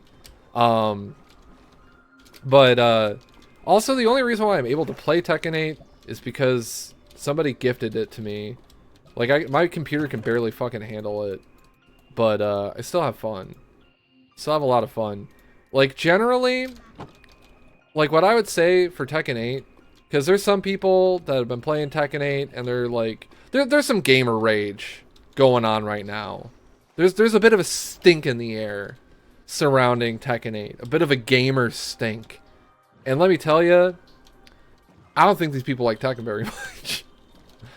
Like most of the people that are really getting like devoured by the gamer stink, I don't think they like Tekken. And it's not like, oh, you know, like Tekken fans are they're just Tekken cucked. They're just Bandai Namco cucked, you know, like they're just fans that can't criticize the game they like. But it's more like a lot of the shit that is like a problem is like really negligible. You know, like interactions and bugs that barely happen that are mostly concerned at like competitive level play with, which, let's face it, 90% of players playing Tekken 8, a lot of the people that get caught up in this gamer stink type funk, I don't think they're playing at that level. I don't think they really need to worry that much. People whose actual career it is to play Tekken, maybe they gotta worry. You know, like if you gotta fly to a different country to participate in a tournament for like a broken game, that's a problem. Tekken is not that broken. And like it definitely needs some fixing. But as far as like the first release of a Tekken game, this is like the most functional, most balanced a Tekken game has been at launch. Like counting the arcade versions. And there was no arcade release for this Tekken. So like if at all that period of time for a Tekken game was usually used like as a testing ground, and then okay, here's like the real version, they're probably not that used to like having no grace period before like the home release of a Tekken game. And that's something that a lot of people don't realize or don't think about, don't acknowledge, don't remember, you know, whatever you want to say it. But like really Tekken 8, there's like 5 characters, depending on who you ask, 5 to 10 characters that are a little bit fucked up. I like really can just narrow it down to like 5. Like Xiao Yu, Fang, fucking June, Azucena, and King. Oh, and Dragunov. So like 6. There's like 6. And like I don't know, Fang's pretty fucked up, but I haven't had too many problems with him. But I think it's a lot of like at my level, people will pick these really high tier kind of busted characters and expect to like get carried by them, and then they don't. Cause they're just like, oh, this XYZ move is busted, I'm just gonna do XYZ move. And then when like I'm just good enough that if I recognize somebody is just doing XYZ move, like at least eventually I'll just not let them keep doing that. The character I really struggle against is June, because like her attacks are just so fast. She has like 3 weird ass launchers that are hard to watch out for. I main Hwoarang, who generally is like an aggressive character that struggles versus other very aggressive characters. And June has like reversals, so like when I'm trying to be the aggressor, I'm just not allowed to do that in that matchup, which kind of sucks. I'm just like, I don't know what the fuck to do. I gotta play like defensive Hwoarang. It's like being in a matchup, and honestly, it's a lot like fighting white weenies as a red deck in Magic the Gathering. June is white weenies. She will fucking eat all these other aggro decks alive while being an aggro deck. And like, I gotta play mono red like a control deck versus her. That's basically what it comes down to. I gotta go into defensive mode as Hwoarang. That sucks. But yeah, like a few characters are a little fucked up, but most fighting games have like a couple characters that are a little fucked up. And like nobody in the roster is really just abjectly bad. It's kind of hard to judge Zafina and Leroy because they were kind of busted in 7, and now they've just kind of been nerfed down to like probably what's acceptable. And so few people are playing Leroy and Zafina that it's hard to like actually get a feel of like how good or bad they really are. You've always been a fan of June's movesets. Got to see if she stands once. See if it stands once you pick up 8. I mean, she's got all of her old shit and more now. Because she's got all of her old moves and like these key light blast moves. So like, I think her While Rising launcher was something that she had like back in Tekken 2. So like one of the cool things about Tekken 8, like Sylvan, if you're like a fan of Tekken, boy, you are catered to. You are so catered to as like a fan of the series. I think that's something that Tekken 8 and Street Fighter 6 both did very well. Is like, all right, we got tons of fan service here. Like, you know these moves, you know these characters, you know what they do. They're doing all their fancy, iconic moves and all that shit. And it's great. It's so fun. It's so great. But then they also have, like, a bunch of tools for new players to figure out what the fuck is going on. So I think you'll have a blast with June if you ever liked her. It's funny, because my partner was a fan of June back in Tekken 2. And Tag 2, I don't know if she even really played, but anytime June was on offer, that was one of her characters. But the big thing was like, okay, June, Tekken 2 is in Tag 2, not in Tekken 5, not in Tekken 7. So, alright, we don't have June anymore. We got the new Kazama, Asuka, who then became my partner's main. But now we got Asuka and June. So, like, Fergus, I don't know if you know, like, competitive Tekken players, but Fergus is, like, the number one Asuka. Very good Asuka player. He won, like, Tekken 7 tournaments and shit with Asuka. He's, like, because Asuka also got kind of nerfed compared to, like, her in 7. Like, her reversals were too good in 7. Allegedly. This is what I've heard. But, like, I know the window was way bigger for the reversal, so it's a lot easier to just do them. And, like, it both makes reversals, like, better and worse for Tekken 8 to be more aggressive than Tekken 7 was. Because more people are gonna just, like, throw shit out, especially at a lower level. People are just gonna fucking attack. They're just gonna press buttons, and then you can punish that. But at a high level, it's really hard to, like, actually utilize those, because it still has, like, a long, like, late side of the window. So, like, you'll do the reversal and it'll be out there for a minute. So if you just throw out a reversal, you're so open and you can just get grabbed at the very least, or, you know, launched at the worst.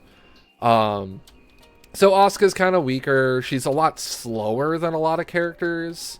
So, like, and just in general, like, her movement, the startup for her attacks.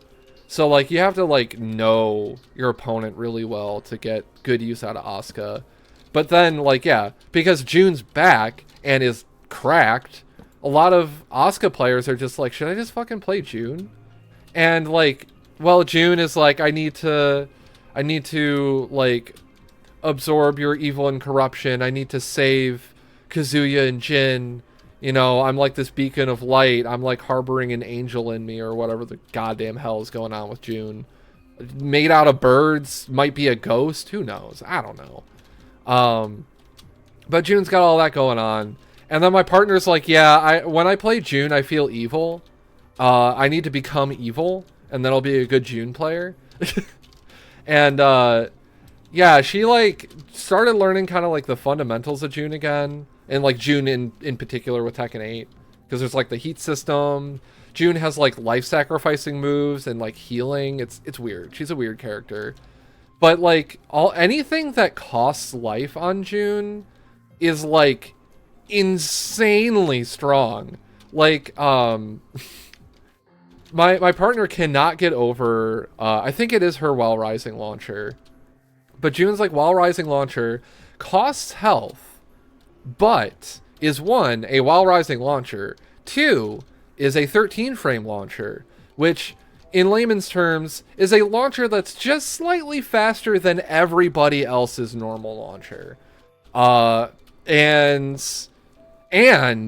the launcher itself deals 34 damage, which, if you remember earlier, just like for some amount of context, I was saying, like, Yoshimitsu, low combo damage is in, like, the 50 to 60 range.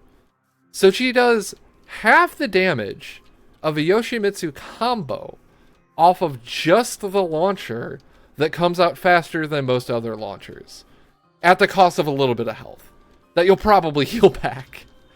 Because, like, all of her light moves, if they miss, they hurt you. But if they hit, then they heal you. So you again, like you just heal that shit right back. It's nothing. And it's like in magic terms, it's like, okay, if you're casting a burn spell, say there's a burn spell that was like better Flame Rift, which people still played for Flame Rift. And that's an even. Like if June paid 34 life to deal 34 damage, like maybe I don't know at this point. Balance, yes, exactly. But yeah, if in Magic the Gathering, if Flame Rift dealt 2 damage to the caster and still 4 damage to all the opponents, that's what this launcher June has is like. And it's like, especially if you're going to just gain that life right back, like say you have Dragon's Claw out, or whatever the fuck it is in Magic, the artifact that when you cast a red spell, you gain life. Say you had that out, alright?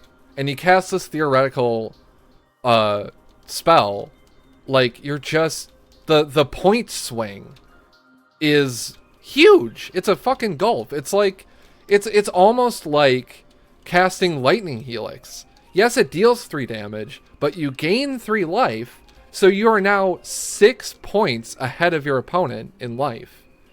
And that's part of what makes Lightning Helix so good. And June's Launcher is a very similar case, because a lot of the times, if you do your whole combo, and again, when I say you heal it right back. If you do your fucking combo and do the big finisher, it's one of those light blasters. And hey, guess what? It's part of a combo. You're probably not gonna miss. So, but bam, it's just free. Like you said, Sylvan. Balance. But again, like, also, if that's the worst thing, like, that's, like, the worst. And, like, a couple other things, like, King's Heat Burst, which is, like, a special move. There's Rage Drive in 7. And it's been, like, Rage Drive's been taken out. There's still Rage Arts. But the Rage Drive has been essentially replaced with the Heat Engager system, which you can activate at any time, and then once it's burnt, it's gone for the round. So generally, I try to use it in, like, the middle of the round. If you do one of your normal attacks that's a Heat Engager, you restore health, so they're good for that. That's also why it's good to wait. People who just throw their Heat Engager out in, like, the start of the round, I'm like, I'm going to make you waste this. But anyway, so, like, that special move, if you're more familiar with Tekken 7, basically, imagine King's Rage Drive just does more damage than everyone else's. And also puts him in, like, a mix-up stance that he has now. So that's a little fucked. Just grabs in general are strong. So any, like, grappler type character is very strong. That's part of why Dragunov is so good. Dragunov and Azucena both have moves that can force crouch and have crouch grabs, which are unbreakable, because crouch grabs are just unbreakable. That's fucked up. I don't like that. In theory, if somebody is just doing the move that forces crouch and then does the thing, you can do something that fights the thing that forces crouch to try to avoid it.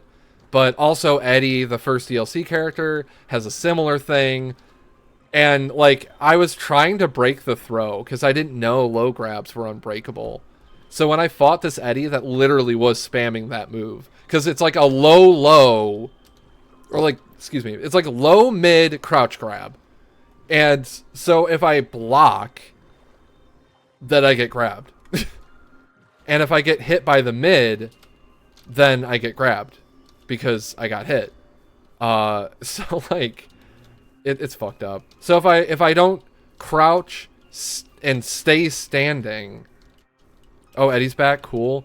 Yeah, he's not as much as a mashing character anymore because they kind of changed how his stances work, but he's fucked up in other ways. So that's great. I don't mind Eddie because a lot of people are just like, I'll pick busted guy and then don't know what they're actually doing. And then I just kick their ass. But any Eddie I fought against that knew what they were doing, I didn't stand a chance. No chance. Zero chance. I'd be lucky to get a round on them. And the one that just spammed the one move on me, I'll just see other Eddies fighting now. I'm like, why don't they just do that? You just can't fucking do anything about it. Why don't they just do that? Oh. Makes me heated. But, you know, a lot of people not a fan of him. I think he's cool, but he's been a bit of a problem. And he's a bit of a problem again. So, I think it's probably fair to be a bit wary of Eddie. But it's fine, you know. Could be worse. Where did I put this magma charge? And I don't even remember how I was organizing my shit. TBH. So I have like tools in here. I got tools in here. I don't even know where the tools are supposed to go these days. Alright. Well, we got a nice perimeter of our map filled out. It's after midnight. So I think I want to wrap it up here with the Minecraft. We did a little bit of exploring just to fill out the map. But, concerning your partners having to be evil to play as June, you feel similarly. Design-wise, she looks benevolent, but you often suspect seemingly benevolent characters. You know what? That's fair. And, like, we have made a lot of jokes of, like, oh, yeah, she's Light Blaster. She's all blasting you with the light moves. And typically, because we're both haters of the white mana, we see light blasting. We're like, yeah, I don't trust that shit. She's also with Kazuya. So, like, the joke we have is, like, she's absorbing evil and corruption because she wants it. She wants the evil. So she hangs around people with all this devil shit in them so she can just feed off of it and then become evil. And my partner even gave her, like, a Devil June skin, which is really funny. But, alright. Let's wrap it up here. Let's wrap up this crap up. You know what I'm saying? Alright. Saving world. Oh, that's different now. Neat. Yeah, I think there was just like a launcher update for Minecraft, not like the big update. Alright. Alright. Okay, before I do my sign off bullshit, Western style guy is doing Dark Soul 2. Let me look at my followings. See if there's a smaller streaming friend of mine that is on. The Razor Gem is playing Sandland. I stopped by their stream.